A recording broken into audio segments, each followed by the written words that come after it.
আজকে যে জীবনের গল্পটি আমরা এখানে প্রচার করছি সেটি একটি অন্যরকম জীবনের গল্প, এই অর্থে যে আমরা এই জীবনের গল্পটি প্রচার করবার আগে আমাদের ফেসবুকে একটি ক্যাম্পেইন চালাই। সেখানে বিশেষ একটি ভিডিও পোস্ট করার পরে আপনাদের কাছ থেকে আমরা অনুমতি চেয়েছিলাম যে এই পর্বটি আমরা প্রচার করব কিনা।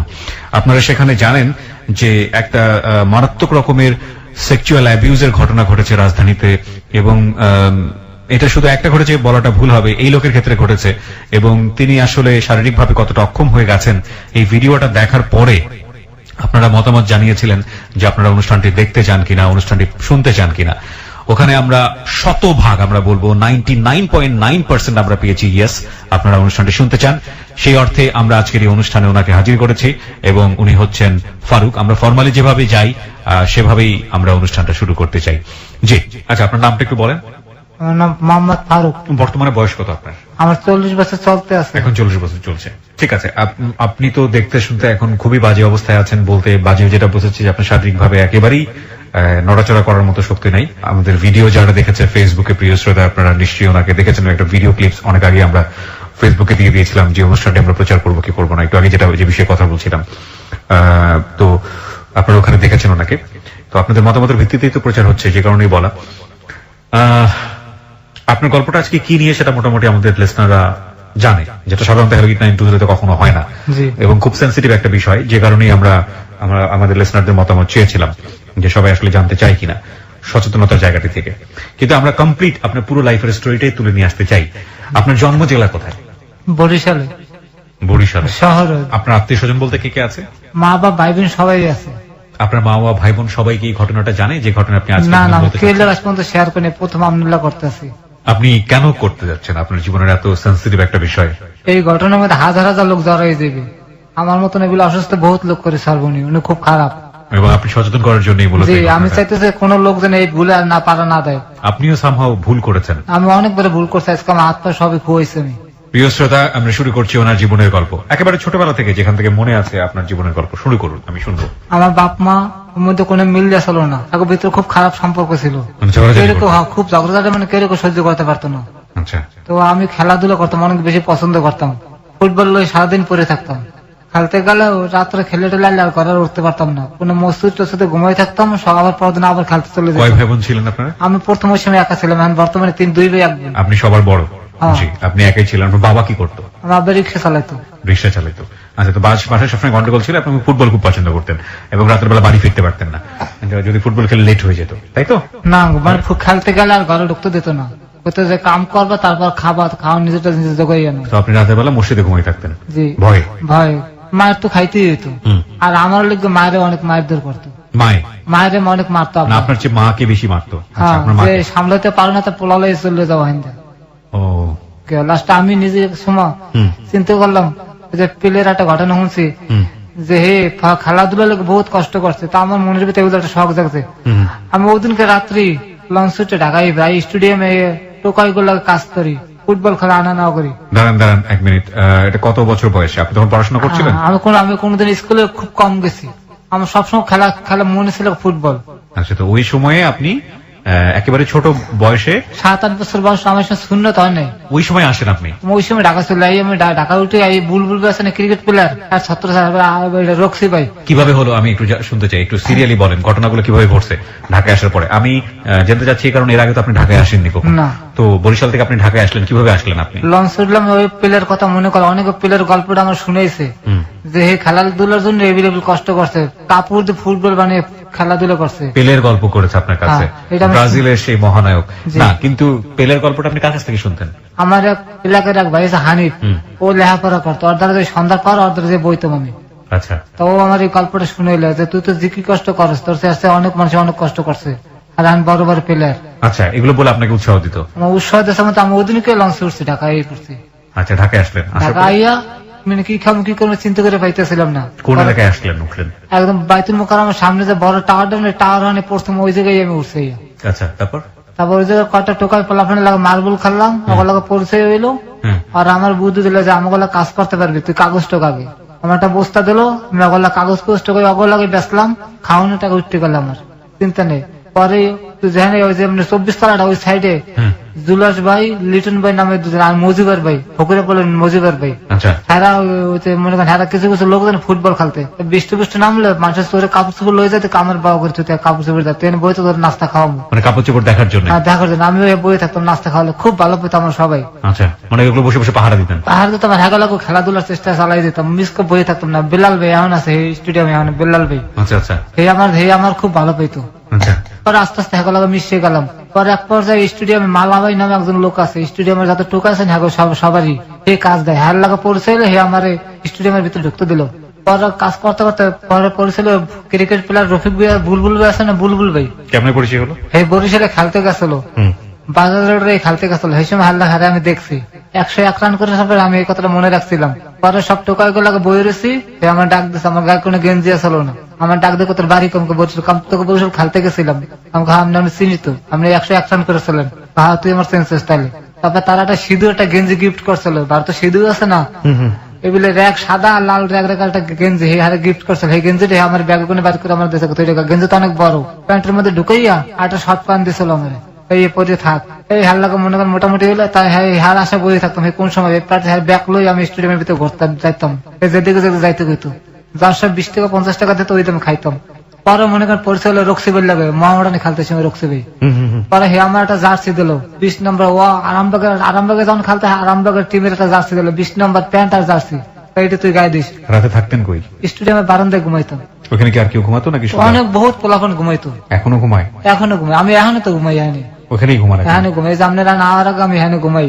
স্টেডিয়ামের কোথায় ঘুমান? এটা স্টেডিয়ামের পুরো স্টেডিয়ামের ভিতরে লোকজন ঘুমাই, ওইখানে আপনি ঘুমান? আমি আমার পছন্দের মতন একটা জায়গায় মনে করেন শুয়ে থাকে। যে আপনার আসবাবপত্র কি আছে? কিচ্ছু নাই, এই যে একটা লুঙ্গি আছে, একটা লুঙ্গিটা নিচে লাসি, আর জুতাটা মনে করেন একটা পলিথিনের মধ্যে ঢুকাই মাথার তলে দিয়ে থুয়ে, আর কিচ্ছু নেই। সারাদিন কিভাবে টাকা পয়সা কই পান? পরিস্থিতি যদি কেউ কাজ লাগে মিলে দেখাতে হয়, তাহলে তার আমি কথাটা কই যে ভাই এই সমস্যা আছে, 10 টাকা 2-4 পয়সা যা দেয় ওইটা দিয়ে নিজে খান আর রাতের বেলায় ঘুমায় থাকেন। হ্যাঁ তো ভিক্ষার জন্য হাত পাতেন? মানে কেউ কাছে সরাসরি হাত পাতেন যে দাঁড়াই ভাই আমি সমস্যা আছে, যদি এগুলো কেউ বলে আর যদি কেউ কিছু দেয় তাহলে ওইটা নি, ডাইরেক্ট হাত পাততে পারি না, আজে বাজে কথা কামানছি। প্রিয় শ্রোতা, আজকে যে গল্পটি আমরা এখানে তুলে ধরছি সেখানে অনেক গুরুত্বপূর্ণ ব্যক্তিদের নাম আসবে, যেটি যদি সুবিধাজনক ভাবে তাদের নামগুলো প্লেস করা যায় সেক্ষেত্রে আমরা সেটা প্রচার করবো, আর যদি বিষয়গুলো খুব সেন্সিটিভ হয়, তাদের মান সম্মানের বিষয় জড়িত হয়, সেক্ষেত্রে আমরা নামটাগুলোকে মিউট করবো। সো আপনারা প্রথমেই ওর সঙ্গে কথাবার্তা বলেই বুঝতে পেরেছেন যে ও আজকে যেসব ব্যক্তিদের নাম বলছে তারা ন্যাশনালি অনেক বিখ্যাত। ওকে বলুন তারপর স্টেডিয়ামে থাকতে থাকতে থাকতে থাকতে দেখা গেল খুব ভালো সম্পর্ক হয়ে গেল। ওই সময় একটা প্লেয়ার বাংলাদেশ টিমে একটা ইয়ে ছিল, প্রেসিডেন্ট কাপ হয়েছিল একটা, তো ওই সময় ওমান্সের প্লেয়াররা ছিল, আমি কালো দেখে তো আমার বেশি পছন্দ করছে। আমার ডিউটি ছিল এক কাতলি গরম চা, রং চা, লেবু আর একটা বরফের টুকরো, এই নিয়ে প্লেয়ার মানে যে সাইডে হ্যাঁ দিয়ে দিয়ে ডাকতে ছিল আমারে। ওই ওমান্সের প্লেয়াররা আমার খুব পছন্দ করছিল। পর যেদিনকে খেলা শেষ হবে ওরা তো ঠকে গেছে, ওরা দেশে চলে যাবে, কুরবানি তৈরি ছিল আগে।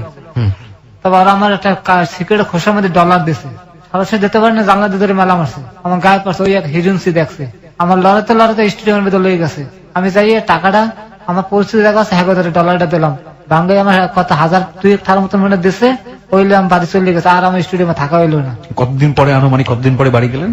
9 মাস, আমার মা কইছে আমি 9 মাস পরে আমার দেখছে। 9 মাস পরে বাড়ি গেলেন, এই এতটুকু টাকা নিয়ে 9 মাস পরে। 9 মাস বাড়ির কথা মনে পড়তো না? মনে পড়তো না, আমার খালি মনের মধ্যে সকাম প্লেয়ার সবার খালি খেলাধুলা পড়ে থাকতাম। আউটার স্টেডিয়াম যেটা মনে করেন আউটার স্টেডিয়াম আছে না, যেটার মধ্যে মনে করেন গাড়ি পার্কিং করছে, ওইটা ছিল যে খেলাধুলা, ওইটা হ্যান্ডবল খেলাতো ওইটার ভিতরে। ওইটার মধ্যে বেলাল ভাই আমাকে কাবাডি খেলার লোক টোকাই গুলো একটা টিম করছিল, টোকাই টিম কাবাডি, এটার মধ্যে আমি খেলছি। তারপর পাইনিয়ার খেলছি, আমি অনেক ঢাকা লাগা বিভিন্ন জায়গায় খেলতে যাইতাম, ছোট মানুষ কিন্তু আমি মনে করেন মিডফিল্ডে খুব ভালো খেলতাম, আমার সবার লয়ে যেত লক্ষ্য করিয়া, খালি মনে একটা আশা প্লেয়ার পারলাম না। ঠিক আছে শুনি আমরা, 9 মাস পরে বাড়ি গেলেন, তারপর? বাড়ি যাই মনে করেন মা বাবার লাগে মেসতে মেসতো কেমন জানি ঢাকার কথা ভুলে গেলাম। পরে এক পর্যায়ে মনে আমার হানিফ কাকে তুই ঢাকার কি অবস্থা, তুই তো গেলে জিত করে যে প্লেয়ারই দেখাবি আমাকে, ওই যে লোকটা আপনাকে পেলের কথা বলছে। তোর ঘটনা তুই তো মনে করেন হ্যাঁ সব ভুলিয়ে গেলি। আবার আমি লঞ্চ উঠলাম, ওর কত লগ আমি লঞ্চ উঠছি, আমার তো ভাড়া লাগে না, লঞ্চ উঠতে আবার ঢাকাইলাম, আবার মনে করেন হ্যাঁ রইলাম। এক পর্যায়ে একজনের লাগে পরিচয় হইলে, football player police team IG team আছে, আইজি টিমের সেলিম স্যারের লাগে পরিচয় হইলো, আমরা তো টিম রাখছি, তা তুই আমাকে টিমের লাগে থাকবি, বেতন দেবো, খাওয়া হলে আমাকে লাগে সব। এই আমি হ্যার কথা মতন উত্তরে চলে যাই, হ্যাঁ লাগে থাকতে থাকতে থাকতে থাকতে একজন মনে করেন আইজি টিমের যে গোলকিপার ইমরান ভাই, সে আমার এবিলে জীবন মানুষের কারে না, তুই ড্রাইভিং শিখ। আমি কোন হ্যাঁ কথা ঠিক করছেন, আমার বুঝালে যে এই সমস্ত কাম করে তোর জীবন চলবে না, প্লেয়ার তুই হইতে পারবি না, সবার কপালেই নাই। সবাই যদি প্লেয়ার ফুটবল কি খুব ভালো খেলতেন আপনি? হ্যাঁ, আমি মিডফিল্ডে খুব ভালো খেলতাম, বানাই বল বানাইনি, আমার অনেক ভালো ভালো পারতাম, খুব ভালো বল বানিয়ে দিতে পারতাম। গাড়ি পাওয়া ছিল না কিন্তু আমার, কিন্তু আমি এই জিনিসটুকু ভালো পারতাম। আচ্ছা, তো আপনাকে কে পরামর্শ দিল? ড্রাইভার ইমরান ভাই, উনি হচ্ছে যে আইজি টিমের গোলকিপার। আচ্ছা, আপনার কত বছর বয়সের দিকে আনুমানিক মনে আছে? 9-10 কত সালের দিকে মনে আছে? ড্রাইভারই কথা পরামর্শ দিল আপনাকে? এটা 95-তে পরামর্শ দিল, তারপর পরে আমি বললাম ঠিক আছে। আমি আবার বরিশাল আইলাম, আই আমাকে বাসাতে কোর্টের সামনে অনেক ডিসি গাড়ি ঘুরে, ডিসি এডিসি জেনারেল গাড়ি ঘুরে থাকে তো হ্যাঁ যে ক্লিনার, সে খুব দুর্বল, একটা গাড়ি বেশি দুইটা গাড়ি ধুতে পারে না, শুকনো মানুষ তো। আমার যে ওস্তাদ বর্তমানে প্রথম যে ওস্তাদ আমার দেখা কথা ঠিক গাড়ি দিতে পারবো। প্রথম দিন আমার একটু গাড়ি চালানো আকপিস করালো, আমি লোভে পড়ে গেলাম, আমি গাড়ি চালাতে পারি। পরের দিন আমি নিজেই মনে করেন গাড়ি চাবি লই, গাড়ি চালাই ভাঙ্গে চুরি গাড়ি লই, গাড়ি জায়গায় থুয়ে পলাইছি। ডিস্ট্রিক্ট নাজির আমার খোঁজে গাড়ি বাংলা কামনে ডিস্ট্রিক্টের গাড়ি। আমি যে মনে করেন বাসায় বই রয়েছি, পরে হারে হারে কামনে কামনে এটা ম্যানেজ করছে করে আমার খবর দিছে, তোর কোন সমস্যা নাই, কারণ লোক তো নাই, গাড়ি দেবে কেটা। তো এর মধ্যে একটা ঘটনা হয়েছে, রহমান বিশ্বাস আছে না, প্রেসিডেন্ট আছে, তো উনি বরিশালে গেছে সার্কিট হাউসে, গাড়ি দেওয়ার লোক নাই, আর আমি তো মনে ভয় পলাইছি, কারণ গাড়ি দেওয়ার লোক নাই, ওনার তো চাকরি যাওয়া অবস্থা, আর প্রেসিডেন্টের গাড়ি অপরিষ্কার। পরে আমার কাছে সবকিছু বুঝলে আমার খবর দিছে, যাওয়ার খবর দে। পরে আমি আর গাড়িটা ধুয়ে দিয়ে ই করছে, তারপর মিট হয়ে গেছে জিনিসটা। আস্তে আস্তে ড্রাইভিং শেখানো, ম্যাজিস্ট্রেট আপনাকে কে শেখালো? আমার যে শুকনো ওস্তাদে, যে খুব দুর্বল, বেশি শিখে না, খালি একটু আকপিস করা শিখেছে, ওর মধ্যে দিয়ে আমি মনে করেন যে পুরোটাই করে লেছি। পরে মনে করেন যে লাইসেন্স করতে পারি না, এই যে ম্যাজিস্ট্রেট মাহবুব স্যার আসলো, ওনার আমার একটু ভালো সম্পর্ক হয়ে উঠছিল। আচ্ছা, কিভাবে সম্পর্ক হলো? ওই যে উনি যখন অফিসে যখন মনে করেন ঢোকেটাকে সালাম দিতাম, আর মনে করেন ব্যাগটা ধরে নিয়ে রুমের মধ্যে লয়ে যেতাম লক করে, হয়তো মনে করেন উনি আমার খুব ভালো পাওয়া শুরু করলো। পরে উনি ওনার ডিউটি করলো লাইসেন্সের এডি আছে না, ভেহিকেল ইন্সপেক্টর, এই ভেহিকেল ইন্সপেক্টর তো ঘুষ খায়, ঘুষ খাওয়া বন্ধ করার লোক ওনার এডিএম স্যার ওনার আনি দিল, তুমি ইন্টারভিউ নাও। পরে আমি যে স্যার দিলাম, স্যার আমি তো মনে করেন লেহাপড়া জানি, আমি কেমন কি করবো স্যার, গাড়ি চালাই দেখাইতে পারবো কিন্তু লেহাপড়া কাম পারবো না স্যার। আমি তোমার ফর্মটা আমার দাও, এই ফর্ম গুলো নিজে দেখাইয়া দিয়ে দিছে, কাজ যা তুমি ফিল্ড টেস্টে থেকে খালি এই ফিল্ড টেস্ট আমার গাড়ি দিছে, এডিএম স্যারের গাড়ি আমার দিছে। আমি সামনে গেছে ব্যাগ আছে, আমার কাছে আর লাগবে না, যা হয়েছে আমার লাইসেন্স হয়ে গেছে। তারপরে ঢাকায় ঢুকলাম, এক বড় হারুন ভাই নামে এক লোক দ্বারা আইলাম, চাকরি করে উত্তরায়, এক আদমের চাকরি দেয় প্রথম আমার। কিসের চাকরি? আদম আদম ব্যবসায়ী। হ্যাঁ, চাকরি দেয়, এই চাকরি দিয়ে শুরু করলে বিমানের ক্যাপ্টেনের চাকরি দিলাম হিন্দি, মানে 10 দিনের মধ্যে আমার ইয়ে হয়ে গেল। চালান দেখে ক্যাপ্টেন কা তুমি আমার গাড়ি চালাবো। ওনার সঙ্গে পরিচয় হলো কিভাবে আপনার ক্যাপ্টেনের সঙ্গে? ক্যাপ্টেনের বাসায় আদম ভাড়া থাকতো। সমস্যা হচ্ছে আপনার? না ভাইয়া, চোখে দিয়ে পানি পড়তেছে যে, মানে কোনোদিন সামনে সামনে হয়নি তো ভাইয়া। কোনো সমস্যা নাই, আপনি আরামসে বলেন, রিল্যাক্সলি বলেন, দরকার হলে আরো সময় নেন। আপনি ক্যাপ্টেন হিসেবে আমার নিয়ে বিমানের ক্যাপ্টেন আসলো, হ্যাঁ ডিউটি করতে রইলাম আস্তে আস্তে আমার মানে পরিবর্তন হইতে আছে। পারলাম এবি ব্যাংকে চাকরি, মানে খুব দ্রুত আপনার উন্নতি হচ্ছে, খুব দ্রুত আমার চাকরির পরিবর্তন হইতেছে। ওর উত্থানটা বুঝতে পারছেন, মানে একেবারে গ্রামের রজপাড়া গায়ে থেকে উঠে এসে ও কিভাবে ড্রাইভিং শিখে বড় বড় গুণী মানুষদের ড্রাইভার হয়েছে, গাড়ি ড্রাইভার, এবং ওর উত্থানটা আপনারা দেখতে পাচ্ছেন যে কত ড্রামাটিক্যালি, কত দ্রুত। আচ্ছা বলুন তারপরে আমি একদিন মনে করেন যে ম্যাডামের স্যারের যে এবি ব্যাংকের স্যারের বউ, উনি খুব রাগী মানুষ, ওনার আমার কথা কাটাকাটি গাড়িতে বইয়া। আমি ক্যান্টনমেন্টের দিয়ে মনে করেন যে আমি ইসে আওয়াজ ছিলাম, আজমপুর একটা কমিটি সেন্টার আছে, ওই কমিটি সেন্টার দাওয়াত খাইতে আওয়াজ আছে, তার স্যারের আমরা লইয়া তারপরে এক লগে দাওয়াত খাইতে যাবো। কিন্তু ম্যাডাম আমার এমন ভাবে মনে করেন ঝগড়া লেগে গেছে গাড়ির ভিতরে বইয়া, ঝগড়া লেগে গেছে, কিন্তু আমি সহ্য করতে পারবো, আমি হে কইতে স্যার আমি গাড়ি চালাইতে আছি। কচুঘাতের মুখে এক সময় একটা টেম্পু, যে লেগুনে বড় টেম্পু গুলি আছে না, ওই টেম্পু মারিয়ে দিই, আমার বন্যাটা একদম মনে করেন ব্যাংকের পিছনে চলে যায়। এটা কি ওনাদের ঝগড়ার কারণে আমার সেন্স আসলে ওনার দিকে, গাড়ি চালানোর দিকে আসলে না। একটা বিষয় এখানে একটু সবাইকে সতর্ক করতে চাই, বিশেষ করে রিক্সাতে যারা চড়েন, রিক্সাতে বিশেষ করে কাপল যারা আছেন, বয়ফ্রেন্ড গার্লফ্রেন্ড এবং অনেক সময় হাজবেন্ড ওয়াইফ, যাই হোক না কেন, রিক্সাতে উঠলে আমরা এমন ভাবে কথা বলা শুরু করি বা এমন আচরণ করি, আমরা ধরেই নিই যে রিক্সাওয়ালা কিছু শুনছে না। একইভাবে সিএনজিতেও আমরা এই ধরনের আচরণ করি অনেক সময়, এবং গাড়িতেও, কিন্তু অত্যন্ত সেন্সিটিভ বিষয়গুলো আমরা অনেক সময় এই জায়গাগুলোতে করে ফেলি এবং আমরা ধরেই নিই যে তারা আসলে কিছু শুনছে না, কিন্তু তারা শোনেন। এই তৃতীয় পক্ষকে আমরা অস্বীকার করি, আসলে অস্বীকার করার কিছুই নাই, এবং এটা তাদের উপরে ইম্প্যাক্ট ফেলে এবং এই যে অ্যাক্সিডেন্টের কথা বললো, এরকম অ্যাক্সিডেন্ট হওয়ার হামেশাই হয়। সুতরাং গাড়িতে উঠে যত সম্ভব নিজেদেরকে কন্ট্রোলে রাখুন, এবং এটা আপনার জন্যই ভালো। বলুন তারপর। পরে অ্যাক্সিডেন্ট করার পর স্যারে আমার অনেক ভালো জানতো, উনি আমার খুব পছন্দ করতো। স্যারে উনি ডিউটি ছিল 2 মায়ের স্কুলে নেওয়া আনা, উনি গাড়ি পেতেন না, উনি এর গাড়ি পেতেন না। আচ্ছা, ব্যাংকের গাড়ি কিন্তু উনি গাড়িতে উঠতে পারতো, উনি বাসে যেত।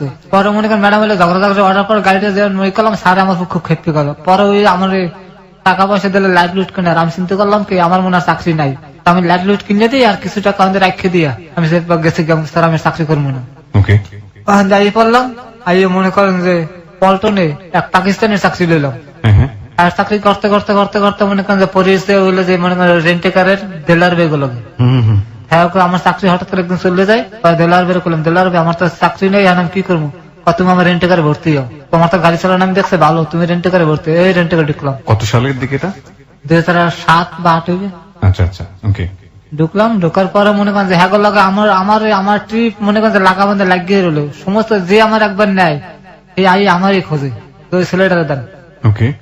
পরে মনে করেন যে বাবুদের নামে একজন লোক আছে হিন্দু, ওকে। উনি আমার হ্যার গাড়ির লোক সেট করে, যে হ্যাঁ 4 জন পার্টনার, তো তারা নিজেরা বই আমার সেট করে যাওয়ার এই গাড়িটা দিয়ে দাও, ও আর ট্রিপ আছে বেশি। ওকে। শুরু করে আর পিছনে আমি আর তাকাইনি, আমি চলতেই আছি। ওকে। রেন্টেকারের সিস্টেমটা কি ছিল? মানে গাড়ি যে যেখানে খুশি ভাড়া নিত? ভাড়া নিতে পারতো আপনি জানেন, আপনি এন্ট্রি করিয়া আর আপনার ছবি তুলে রেখে দিত। তো আপনি ঢুকলেন রেন্টেকারে? ঢুকলাম, ঢুকে মনে করেন আমার কাজ চলতে আছে, আমি কোনো সময় মিস যাই না, আমি পিছনে একটু ঘটনা রেখেছে ওই বলতে চাই। আবার বলেন। এমপি আলালবের 2001 নির্বাচনের সময় আমার গাড়ি ভাড়া নেই। আচ্ছা। বরিশাল দিয়ে, তা আমি নির্বাচনে 2001 হেল্লাকে মনে করেন থাকি, সবার ভালো পরিচয় হয়ে যায় আমার লাগে। আচ্ছা। একদিন রাত্রে মনে করেন যে আলালবের কিছু লোকজন গণ্য দিয়ে আগুন যারা দিয়ে দিতে হবে রাত্রে 2টার সময়। ওকে। হঠাৎ করে হাগত কিছু বাহিনী আছে, রাত্রে পার করে দিতে হইবে। ওকে। পরে আমার বলে তোমার গাড়িটা আছে খালি, আমি কাছে আছে স্যার, কথা আমার লোকজন গণ্য একটু দিয়ে গণ্য দিয়ে আগুন যারা দিয়ে যাবো। ওকে। তা আমার কাছে আমি রাত্রে রাজি হয়ে গেছি, ভাড়া বেশি দিছে, আমি রাজি গেছি। তা আমি রাত্রে দিয়ে আসার সময় গাড়ি রাত্রে অ্যাক্সিডেন্ট করে, আমি রাত্রে প্রথম একটা হুন্ডা মারে, হুন্ডা লাগছে না, পরে এক রিক্সার মধ্যে যাত্রী মহিলার পুরুষ ধাক্কা, একজন কানের পর্দা ফাঁকছেন, একজন বুক ফাটতে যায়। আপনার? না, আমার গাড়িতে। পরে আমি গাড়িতে উড়ে বরিশাল মেডিকেলে নিয়ে ভর্তি করি। আপনার গাড়িতে ধাক্কা লাগে? আমি ঠিক বুঝলাম না। মানে যাত্রী নামে দেওয়ার সময় রাত্রে আমি প্রথম একটা হুন্ডা অ্যাক্সিডেন্ট করে, তা ভয়ের ঠাল আমি গণ্য ইসে ঢুকি, উজিরপুর ঢুকি, অবিবের এলাকা, অবি এলাকায় ঢুকে, তো ওই এলাকা আমার লোকজন আছে, আমি সিনিয়র ইলেকশনের সময় সবাই তো আমার কিছু করতে পারবে এই চিন্তা ছিল মাথায়। ঢাকা এলাকা যখন ঢুকছি না, তখন খুব বড় একটা রিক্সা, আপনি নাড়া আছে না ধান, এই ধান কেটে রাস্তার মধ্যে ফালাই রাখছে। তো রিক্সাওয়ালারা মনে খুব সম্ভব আমার গাড়ি চালানোর মতো, যেটা আমি বুঝতে পারতেছি, রিক্সাওয়ালারা মনে যাত্রী করছে রিক্সা ঘুরাও, তা রাস্তা তো ছড়ে 2 পাশে নাড়া ফালাই রাখছে, রাস্তা কোনো কম কমে গেছে রাস্তা। তা আমি তো মনে করেন টাইনে যাইতে আসছি যে আমার শহর উঠতে হবে, ওই রিক্সাওয়ালা করছে হঠাৎ করে গাড়ি ঘুরিয়ে ফেলেছে, আর আমি মারি দিতেছি রিক্সাটারে। ওই যাত্রী 2 জন পড়ে গেছে, মহিলা একটা পুরুষ, দুজন হিন্দু। পরে একদম মনে করেন আমি গাড়িতে তাকে উঠলাম, আমি বললাম খবরদার কেউ ধরবেন না, এটা এমপি সাহেবের গাড়ি, যাও আমরা বুঝবো। আপনার গাড়িতে রুগী উড়ে দেন, আমি লয়ে যাই আগে। এই দুজন আমি উড়ে বরিশাল মেডিকেলে নিয়ে ভর্তি করে আমি গাড়ি পলাই পড়ি। আয়ার পর রাত্রে বিকাল 4টার সময় দুজন মারা যায়। পারলাম না, বাঁচাতে পারলাম, চেষ্টা করছে, কোন ড্রাইভার আজ পর্যন্ত রিস্ক লয় না, রুগী লইয়া মেডিকেলে ভর্তি করছে। আমার কাগজপাতি দেখে ম্যাজিস্ট্রেট আমার জামিন দিয়ে দিছে। ম্যাজিস্ট্রেট জামিন দিয়ে দিল মানে? ঠিক বুঝলাম না, আপনাকে ধরছিল নাকি? আমি সারেন্ডার করছিলাম। কেন? আমার নামে তো মামলা হয়েছে এই রোগী তুলার কারণে গাড়িতে? হ্যাঁ, না, আমি গাড়ি অ্যাক্সিডেন্ট করছি না, গাড়ির নাম্বারটা আমার গাড়ি হুদ্দে জব্দ হয়ে গেছে। আচ্ছা। থানা ধরে হয়ে গেছে। আচ্ছা। নেওয়ার পর আমার নাম মামলা হয়েছে, বাপ ঠিক না, একজন ধরা পড়ছে, আমার হেল্পারটা ধরা পড়ছে, সবকিছু কয়ে দিয়েছে, আর কোর্টের পিছনে বাসা মতো সবাই ছিল। মামলার পরে আমার মামলায় লেখে দিয়ে গেছে পুলিশ দারোগা ইমরান স্যার, ভালো আসলো, যে ড্রাইভার চেষ্টা করছে যে বাঁচানো পারে নাই, মেডিকেলে ভর্তি করছে, এই কথার উপরে আমার জামিন হয়েছে।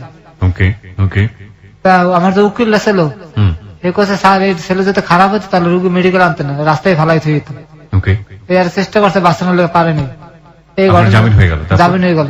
পরে আল্লাহ জামিনের আগে আমি খুব ভয় পেয়ে গেছিলাম। মানে জামিনটি আপনি জেলে গিয়েছিলেন? না, আমার যাইতে হয়নি, আমি পার্টির লোক একটা মিছিল করিয়ে হেলাইছি। আচ্ছা। যারা উড়িয়ে হেলাবে এত টাকা দেব। পরে আল্লাহর কাছে প্রার্থনা করলাম, আল্লাহ যদি আমি যদি মাপ পাই তাহলে আমি এটা এতিম মেয়ে বিয়ে করবো। মানে আপনি প্রার্থনা করলেন? আল্লাহর কাছে একটা প্রার্থনা করলাম, যাতে আমি খালাস জামিন পাই। আমি খুব ভয় পেয়ে গেছিলাম যে মনে ও স্বাভাবিক মার্ডার মনে তোমার এই কেসে মনে আমার সাজা আমার এবিল হইবে। ওকে, আমি ভয় জানতাম না যে গাড়ি অ্যাক্সিডেন্টের মার্ডার আর ওই ম্যাটার এক না, আচ্ছা, বুঝতাম না আমি এটা। ওকে, পরে আল্লাহ ঠিকই যখন আমি দেখছি যে আমি জামিন পেয়ে গেছি, তখন আমি মনে মনে করছি যে আমি একটা এতিম মেয়ে বিয়ে করবো। পরে যে আমি বিয়েটা করি, আমি সুন্দরবন লঞ্চের নাম শুনতাম না মনে হয়। সুন্দরবন লঞ্চ, জি, হ্যাঁ। এই সুন্দরবন লঞ্চের মালিক আছে জন্টু শেখ, জি, হ্যাঁ চাকরি করতাম আমি, আচ্ছা, কিসের চাকরি করতেন? ড্রাইভারি, ড্রাইভিং। ওকে। তো আমার এই প্রায় সময় রাত্রে একটা মোবাইল দিয়ে মিস কল হইতো। অকারণে মিস কল আসতো? হ্যাঁ, অকারণে মিস কল হইতো। আমি কোন সময় ব্যাক করতাম, আমার অভ্যাসকে আমি কোন সময় ব্যাক করি না। আচ্ছা, তোমার যাতে কথা কর ইচ্ছে তা তুমি সরাসরি করো, ওকে, কিন্তু সারা রাত বই খালি মিস কল হইতো, সারা রাত বইয়া হুম হুম হুম, ঘুমাইতে পারতাম না। পরে এক সময় ব্যাক করলাম, করার পর হাল্লা মাল্লা কথাবার্তা হইলো।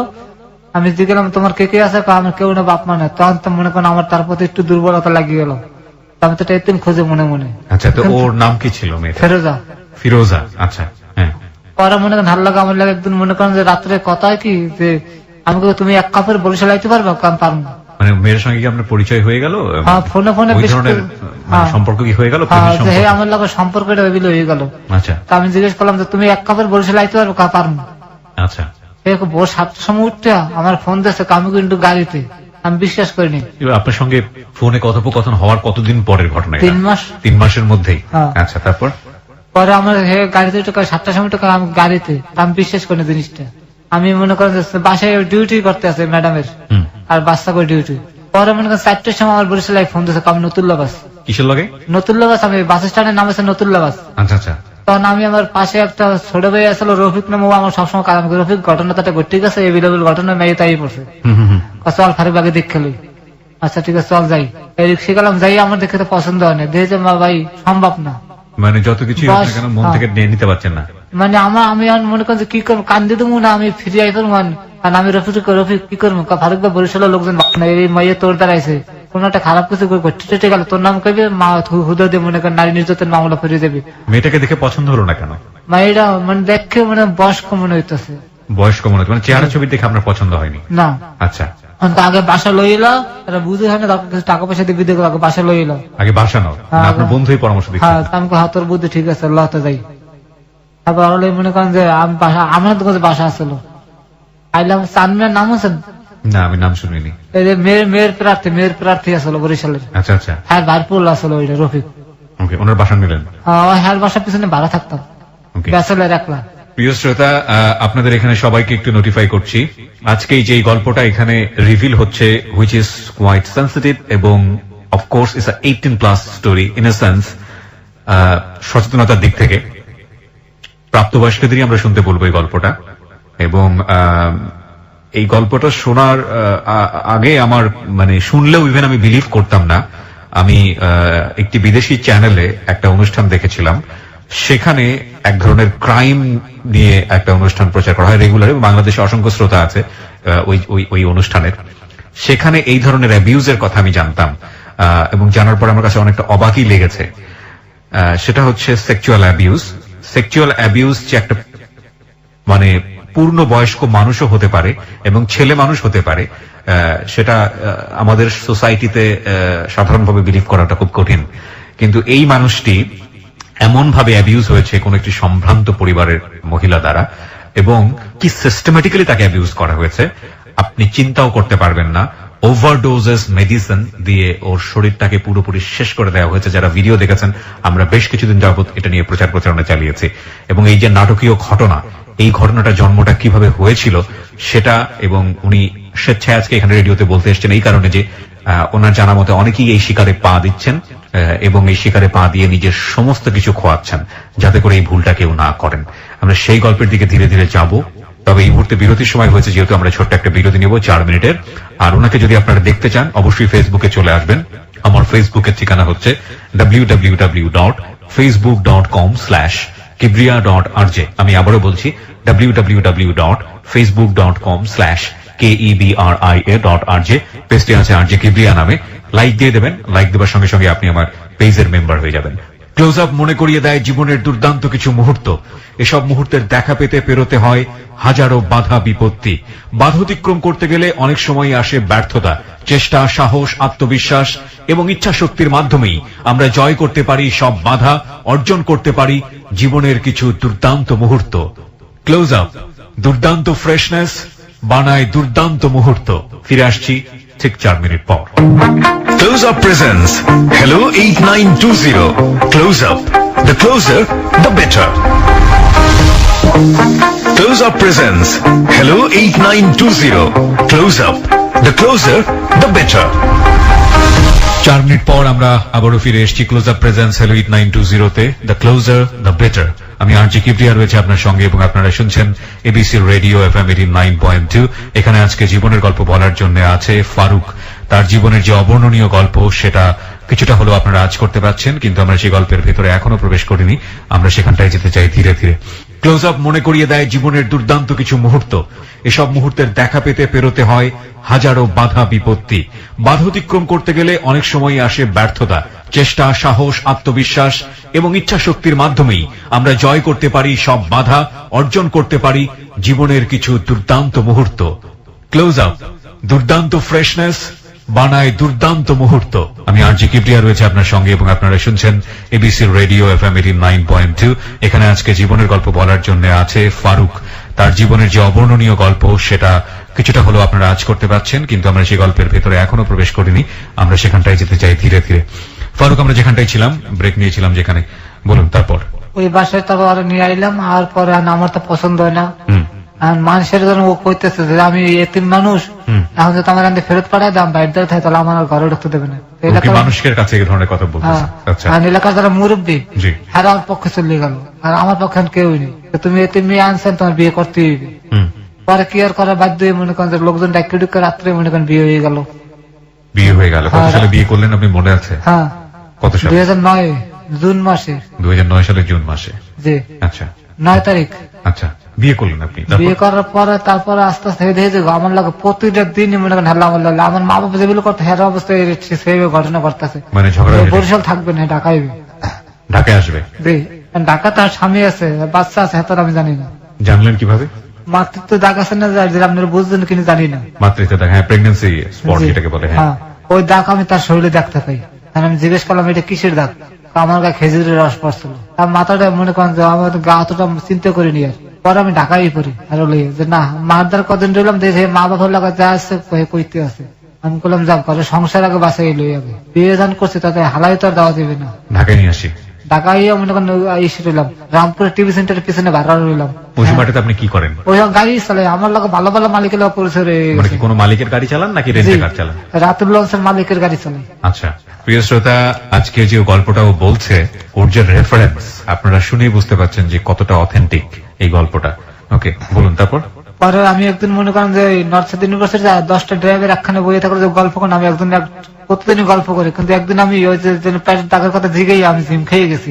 আমার এক ছোট ভাইয়ের মতন আমার অনেক পছন্দ করে। ও পেটের দাগের কথা আপনি কাকে জিজ্ঞেস করলেন? ছোট ড্রাইভার ছোট ভাই আরো জিগেলাম যে বাইরে এগুলি পেটে দাগ আছে, এটা ঘটনা কি অবস্থা? আর তোমার বউ আবু তো বাচ্চা ফালাইছে, নাহলে তোমার বউর বিয়ে আছে। আমাকে এটা কেমনে বুঝবো? তুমি আজকে যে জিগেবা, কালকে তুমি আমার তোমার কালকে আমি রেজাল্ট দেবো। বাসায় জিগেলাম যে তুমি সত্যি করে কয় এটা কিসের দাগ? তোমার না করলাম যে আমার গা খেজুর রস পরে পড়িয়ে গেছে বিলে। পরে হরে করলাম, বললাম না ওস্তাদ তোমার এই ঘটনা আমি বিশেষ করি না, এটা হচ্ছে যে তোমার হয়তো বাচ্চা ফলাইছে, নাহলে তার বিয়ে আছে, বাচ্চা আছে। আমি তো ভাই মাটির মধ্যে হান দিয়ে গেলাম, জানলা আমি কি করলাম, কি এতে মারলাম।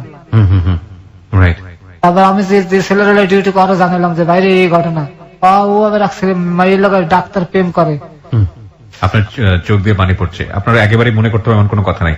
আপনার শরীরের অবস্থা খুবই খারাপ আমরা জানি। আপনি কি একটু রেস্ট নিতে চাচ্ছেন? না না ভাই, চলতেছে চলুক। চলতেছে চলুক, আচ্ছা বলেন। হ্যাঁ, ওই হাসপাতালে হে মাইয়ে ডাক্তারি পরে, হ্যাঁ ফোন দিলাম, হে এক রেজাল্ট দিলে যাতে বাচ্চা হয়েছে, নাহলে সে খারাপ ছিল, মানে কনফার্ম বলে দিল। কনফার্ম বলে দিলাম। তারপর আমার যে কখন কইলে তখন আমি আর মানি নিলাম। হ্যাঁ, আমি রাতুল আমার কাকা ফারুক ভাই তুমি বিলে পারবা না, আমি তোমার একটা বুদ্ধি শিখিয়ে দিই। তোমার রাত্রে বুঝাইয়ে কাও যে তুমি যদি মনে করেন মিথ্যা তাহলে তোমার এখানে মেডিকেল টেস্টে ধরা পড়ে। আচ্ছা, হ্যাঁ, এটা সত্যি, মেডিকেল টেস্টে ধরা পড়ে। মেডিকেল টেস্টে ধরা পড়ে, যদি তুমি যদি মনে করেন মিথ্যা কথা কও তাহলে কিন্তু তোমার ডিভোর্স দিয়ে দেবো। আচ্ছা, তখন আমি রাত্রে দিয়ে মনে করেন আরে কইলাম একটা শাড়ি গিফট করলাম, ও আমার রাতুল আমার 500 টাকা দিচ্ছে, তুমি যে শাড়ি কিনে আর গিফট করে মন করে সুন্দর করে বলো। হ্যাঁ, করে বলো। হ্যাঁ, তারপর বললাম যে তুমি সত্যি করে কর, নাহলে আমি তো তোমার ডিভোর্স দিয়ে দেবো। পরে উঠতে কাকা, হ্যাঁ আমার একটা বিয়ে আছে, একটা বাচ্চাও আছে। বিয়ে আছে, বাচ্চাও আছে, ডিভোর্স হয়নি? আমি তো ভাই মাথা মতো আউলে গেছে লগালগ মুহূর্তের ভিতরে, জানলা কোন অভিশাপ দিয়ে কোন অভিশাপে ঢুকলাম, জেল খাটাই তো ভালো আসলো আমার। একটা বিষয় নিশ্চয়ই আপনারা জানেন যে ও জেল খাটা থেকে রক্ষা পেয়েছিল বলে নিয়ত করেছিল যে একটা এতিম মেয়েকে বিয়ে করবে, এবং মিস কলে একটা এতিম মেয়ের সঙ্গে পরিচয়। ও এতিম মেয়ে তাকে না দেখে না বুঝে জেনে শুনে না জেনে বলবো বিয়ে করে, এবং পরবর্তীতে এই ঘটনাটা সে জানতে পায়, এবং যে কারণে ও বলছে যে আমার তো জেল হওয়াটাই ভালো ছিল। বলুন তারপর। তারপর মনে করেন এই যে তাল্লা মনে করেন যে সম্পর্ক আস্তে আস্তে বাঙ্গালোর দিকে যাওয়া শুরু করে। মানে আমি আর তার সজ্জা আমার তাল্লা মিলতালা হইতে আসে না যে তুমি কোরআন শরীফ বলে যারা শপথ করছো তুমি আর মাঝিয়ে ভালোতে পারবা, মানে তখন আপনার কাছে এই মনে হয়েছে? এই মনে হইতেছে। পরে সে যে তাবিজ তোমার দিকে মনে করেন ঝুঁকে পড়ে, তাবিজ কবজ করা শুরু করে এর মধ্যে। মানে তখন আমি তাদের একটু আস্তে আস্তে দূরে সরার চেষ্টা করি, তখন সে মনে করেন যে তাবিজ তোমার লাগে জড়াইয়ে যায় এবং হাতে নাতে ধরায় পরে। আমি একসময় মনে করেন ঘুরতে বেরিয়ে যাই যে আমি এর মধ্যে আর থাকবো না, তুমি তো ঘর ভাড়া দিয়ে আমি চলে পড়ি, তুমি এনালে তোমার মতো তুমি খাও, ঘর ভাড়া দিয়ে গেলাম। পরে মনে করেন যে হেহার মতন চলে যায়। আমি মনে করেন যে পাকিস্তানের চাকরি করি, একসময় হঠাৎ করে আমি স্বপ্নে দেখি যে আমার বউটা খারাপ হয়ে গেছে, রাস্তায় মনে করেন রাস্তায় রাস্তায় চলাফেরা করে। আমি বললাম আল্লাহ ও যত ইজ্জত বিক্রি করে খায় তাদের তাই আমার মতো হইবে। আমি আবার ফোন দিয়ে আবার আনি, যা হয়েছে তুই বিল্লে যা, কিন্তু বিগত দিন আর কিছু করতে পারবি না। রাজি হয়। তারপর আমার একটা বাচ্চা মাহাদি। ওকে, বাচ্চা আসলো বিয়ে কতদিন পরে? 1 বছরের পর, মনে 1 বছরের পর। মানে একটা ছেলে প্রথম একটা বাচ্চাও নষ্ট করে ফেলাম, কইতে ভুলে গেছে মাঝখান দিয়ে। প্রথম একটা বেবি নষ্ট করে ফেলে? হ্যাঁ। কিভাবে? আপনার পরামর্শতে নষ্ট? না না না না। আচ্ছা। এই যে মনে করেন ও দেশের বাড়িতে বিধবা বাতা উড়িয়ে খায়, কিন্তু ও যাতে প্যাডনেস হয়ে বাতা আনতে যায় তাহলে আর মানুষ ধরবে, এই লোক বাচ্চাটা নষ্ট হতো প্যাডনেস প্রেগনেন্ট। হ্যাঁ। ও মনে করেন নিজে নিজে বাচ্চাটা কামড়ে কামড়ে নষ্ট করে। একদিন দেখেছে রক্ত চাক্কা পড়তো স্যার পেটের নিচ দিয়ে। ওহো। আমি তো মনে করি কোনোদিন কান্দি না, আমি মানুষ দেখলে ভয় পাই না, আমার এত সাহস, আমার হাঁটা এত বড়। একদিন দেখে ও চিৎকার দিয়ে দেয় আর মনে করেন যে রক্ত খান্ডা পড়তে আছে। পরে আমি ওই জায়গায় একটা হাসপাতাল আছে বাহিরের, ওগুলো লয়ে যাওয়ার বাবা আপনি তাড়াতাড়ি এমআর করতে হবে, তাড়াতাড়ি ঢাকা মেডিকেল লয়ে যান। তার আমি জিগেলাম যে আমি কি করবো, টাকা পয়সা হতো না, তোমার অত চিন্তা করা লাগবে না, তুমি আমার মিরপুরে একটা বরিশাল হোমিও একটা ফার্মেসি আছে, তুমি ওখানে আমার লইয়ে যাও। তার মানে যে ও অনেক আগে এই সমস্ত কাজের লোক জড়িত ছিল, মানে জানতো সবকিছু, কোথায় কোন লোক কোথায় কি করলে জানে, ও জানে। এই জায়গায় না ওষুধ দিচ্ছে লগালগ ভালো হয়ে গেছে, রক্ত মুক্ত পরে বন্ধ হয়ে গেছে, চাক্কা বন্ধ, চাক্কা পর বন্ধ হয়ে গেছে। একবার একটা বড় চাক্কা পরে আর পারো না। পরে মনে করেন যে আবার একটা বাচ্চা নষ্ট করলো, কেরানীগঞ্জে আমি থাকতাম। মানে কি 2টা বাচ্চা নষ্ট করে? ও 2টা বাচ্চা নষ্ট করেছে, কিন্তু একটা আমি জানি, কিন্তু আরেকটা যে করছে আমি জানি না। আচ্ছা, এটা জানলেন কিভাবে তাহলে? এমআই রিপোর্ট দেখছি আমি, এমআর রিপোর্টে 2টা বাচ্চা নষ্টের রিপোর্ট এসছে। না না, মানে প্রথম একটা তো ওই যে কেমনে কেমনে নষ্ট করলাম আমি জানলাম না, রক্ত চাক্কা চুক্কা পড়তে দেখলাম।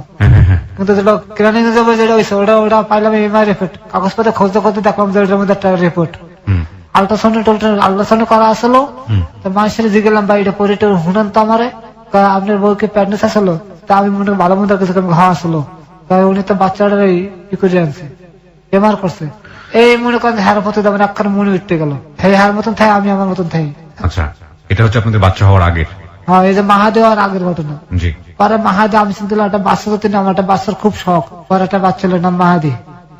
মনে করেন ও যখন মনে করেন 4 মাস বয়স বাচ্চাটা ঘুরতে পালাই জায়গা, আপনার কাছ থেকে পালিয়ে যায়। হ্যাঁ, আমি নোয়াখালী ট্রিপে যাই, ও করতে যে আমি বাচ্চাটা দুধের টাকা দিয়ে যেতাম, ওই টাকা নিয়ে আর ওই বাচ্চাটা দিয়ে যেত, কিন্তু আমার বাচ্চাটা সুজি খাওয়াই রাখতো, চাল গুড়ি করে খাওয়া। মানুষ আমার কইছে যাওয়ার পরে। ওইটা কি মানে ওই হাজবেন্ড কি উনি ডিভোর্স দিয়েছিল? আমি মামলা চলতেছে এটা আমি জানি, ও মামলা করছেন নামে।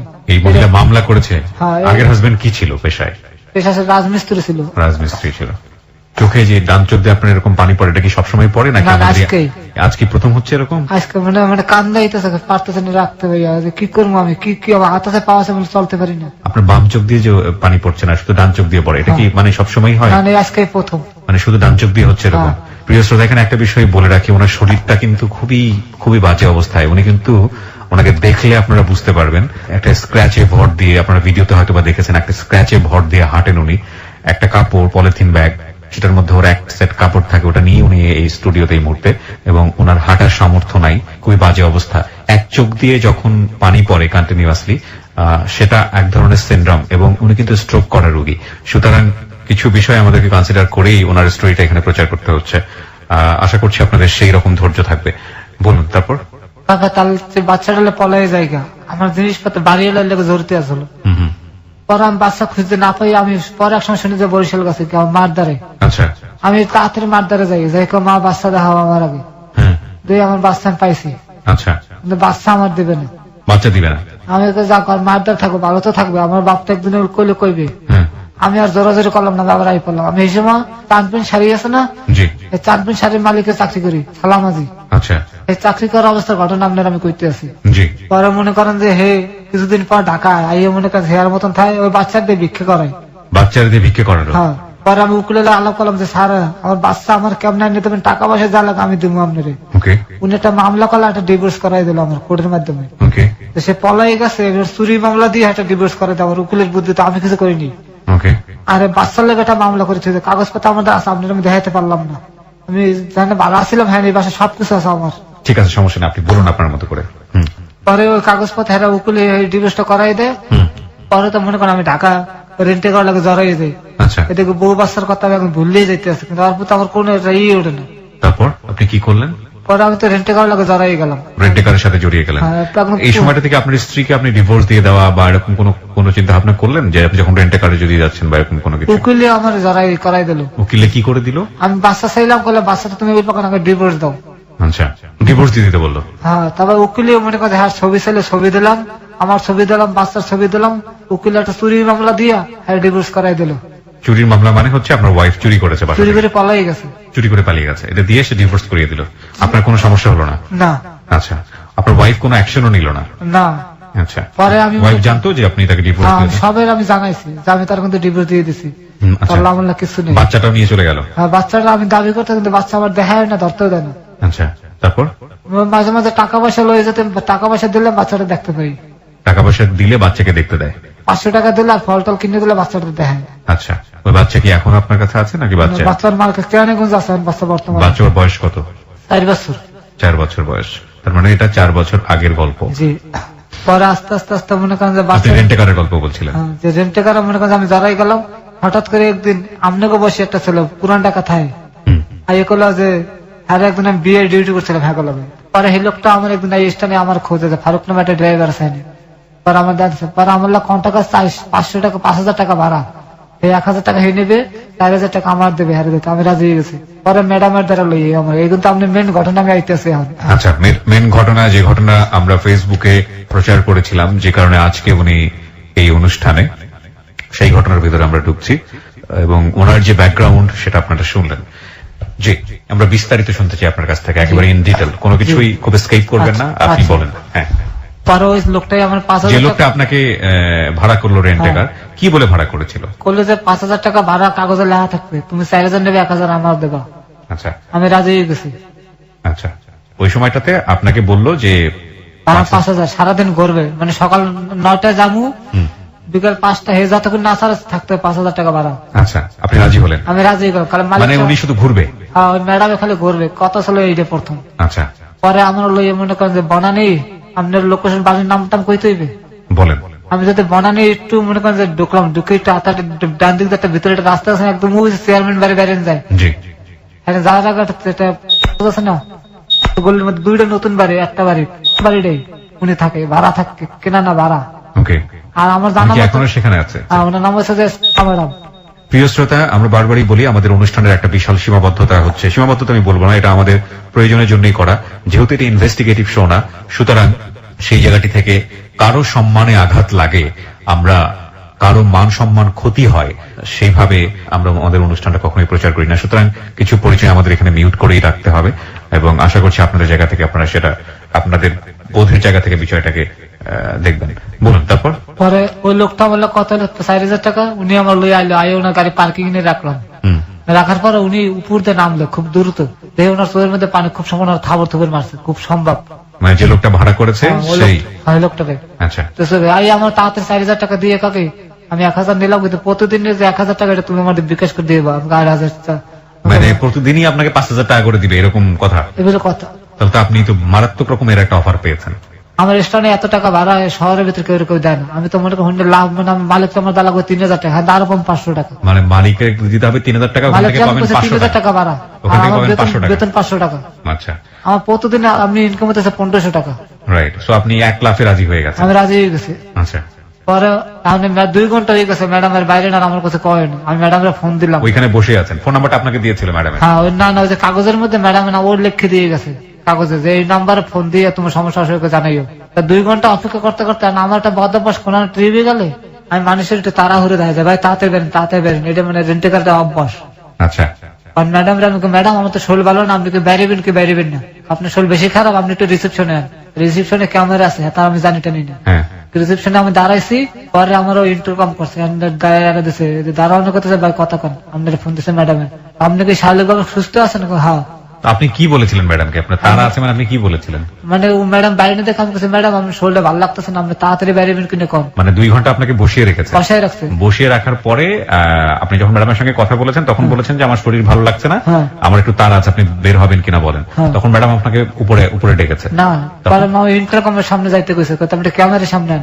ক্যামেরার সামনে আসেন? আচ্ছা, হ্যাঁ। ইন্টারকমের সামনে আমার আসেন। দেখলো মনে হয় খুব সম্ভব উনি। আচ্ছা, মানে যা যা বাইরে বললো- থেকে দেখেছে? আমার যা যা করছে আপনি হিডে আপনারা কইতে আছে। জি। রিসেপশনে দাঁড়াছে, তারপরে রিসেপশন ইন্টারকম করছে, করে করতেছে ফোনটা আপনি কি সিগারেট নেশা টেশা করেন? তা আমি প্রথম ট্রিপ তো আমি ডাইরেক্ট অস্বীকার করতে, আমি কিছু না, আচ্ছা আমি কোনো খাইতেই না কাজটা। তা আপনার লোক কিছু নাস্তা পাঠিয়ে দিয়েছে, আপনি খাইয়ে লইয়েন কাজটা।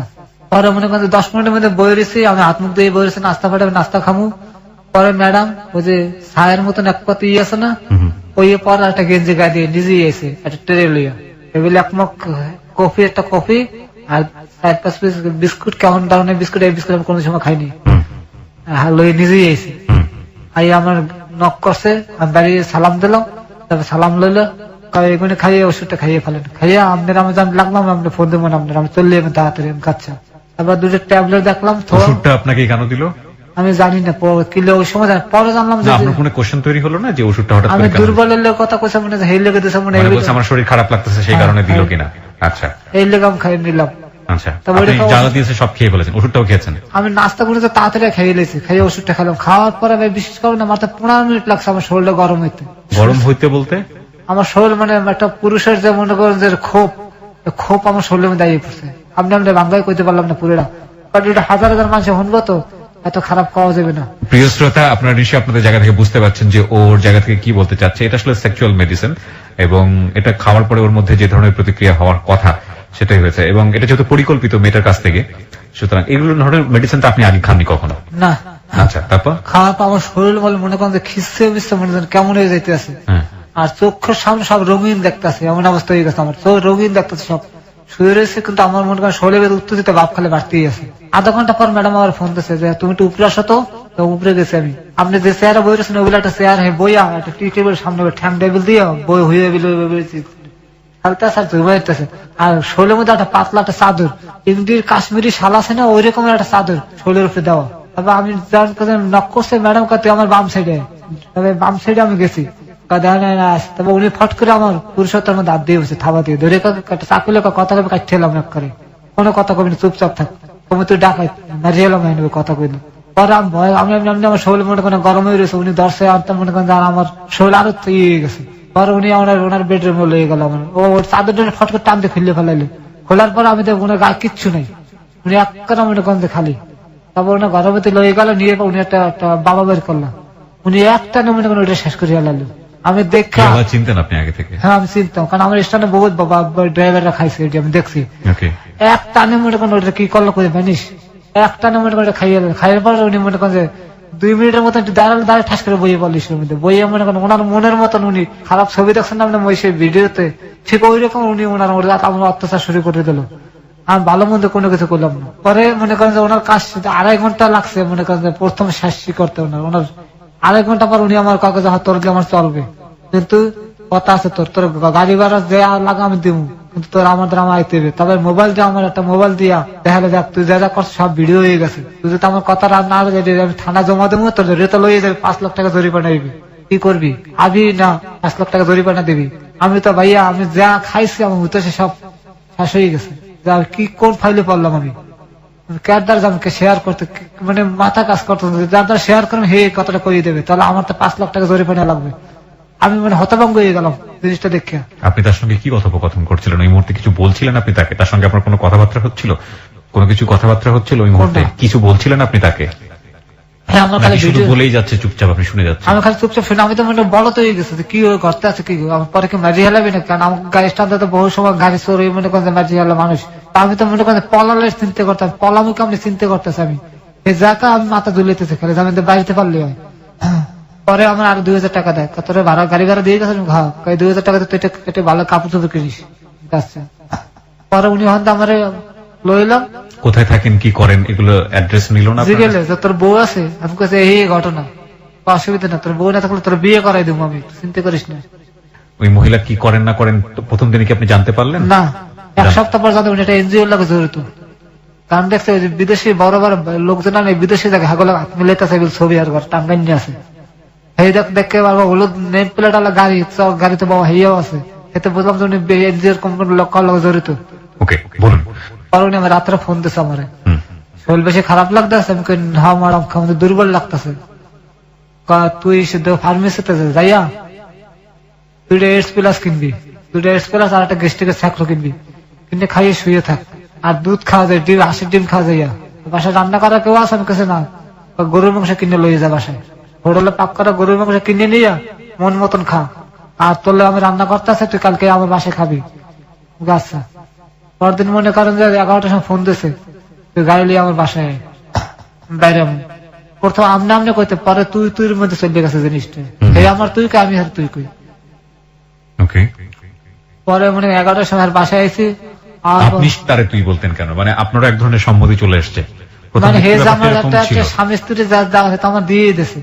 আপনার ভিতরে কি আপনি আজকে স্বীকার করতে এসছেন, আপনি আজকে সত্যটাই বলবেন এখানে, সচেতন করতে যেভাবে এসছেন, যেহেতু মহিলা আপনাকে প্রথম দিন তো অবশ্যই অ্যাবিউজ করলো, আপনার মৌন সম্মতি ছিল কিনা? না, কোন ধরনের কোনো সম্মতি? আমি তো মনে কোনো বিপদগ্রস্ত, আমি কেমনে কি করবো। আপনি ব্যাপারটাকে এনজয় করছিলেন না? না, আমি তার আমার মন দিয়ে কোনো এনজয় ছিল না ওই সময়, ভয় পাচ্ছিলাম, আমি ভয় আতঙ্ক হয়ে গেছিলাম। সাধারণত এরকম তো হওয়ার কথা না, এটা কোনো মানুষ এই কাজ করে না। আর আরেকটা বিষয় যেটা, সেটা হচ্ছে আপনার যে স্ট্যাটাস বা আপনার যে লাইফ স্টাইল আর আপনি যে ভদ্র মহিলার কথা বলছেন, তাদের মধ্যে তো আকাশ পাতাল পার্থক্য। মানে হ্যারে ধরা আর ধরতে গেলে মনে করেন যে পারমিশন লাগে, এমন এক লোক সে, আর এমন একটা সুন্দর একটা মহিলার হাত ধরা তো অনেক কিছু মনে করেন, আর সে আমার তো সবকিছু দিয়ে দিতে আছে। ওকে, আসলে দিচ্ছে নাকি নিচ্ছে সেটাও একটা ফ্যাক্ট, নইলে আজকে 8 মাস পরে আপনার যে শরীরের যে অবস্থা এবং আপনাকে যে ড্রাগ দিয়ে দিয়ে কন্টিনিউয়াসলি যে কাজটা হয়েছে, একটা কোশ্চেন প্রথম দিকেই ছিল প্রিয় শ্রোতা, যে যদি শুধুমাত্র এটা শারীরিক কামনা হবে তাহলে ড্রাগ দেওয়ার প্রয়োজনটা কি? ড্রাগ ওকে কেন দিয়েছে সেটা আপনারা নিশ্চয়ই বুঝতে পেরেছেন, যে এটা আসলে এক ধরনের সেক্সুয়াল ডিসঅর্ডার আমি বলবো।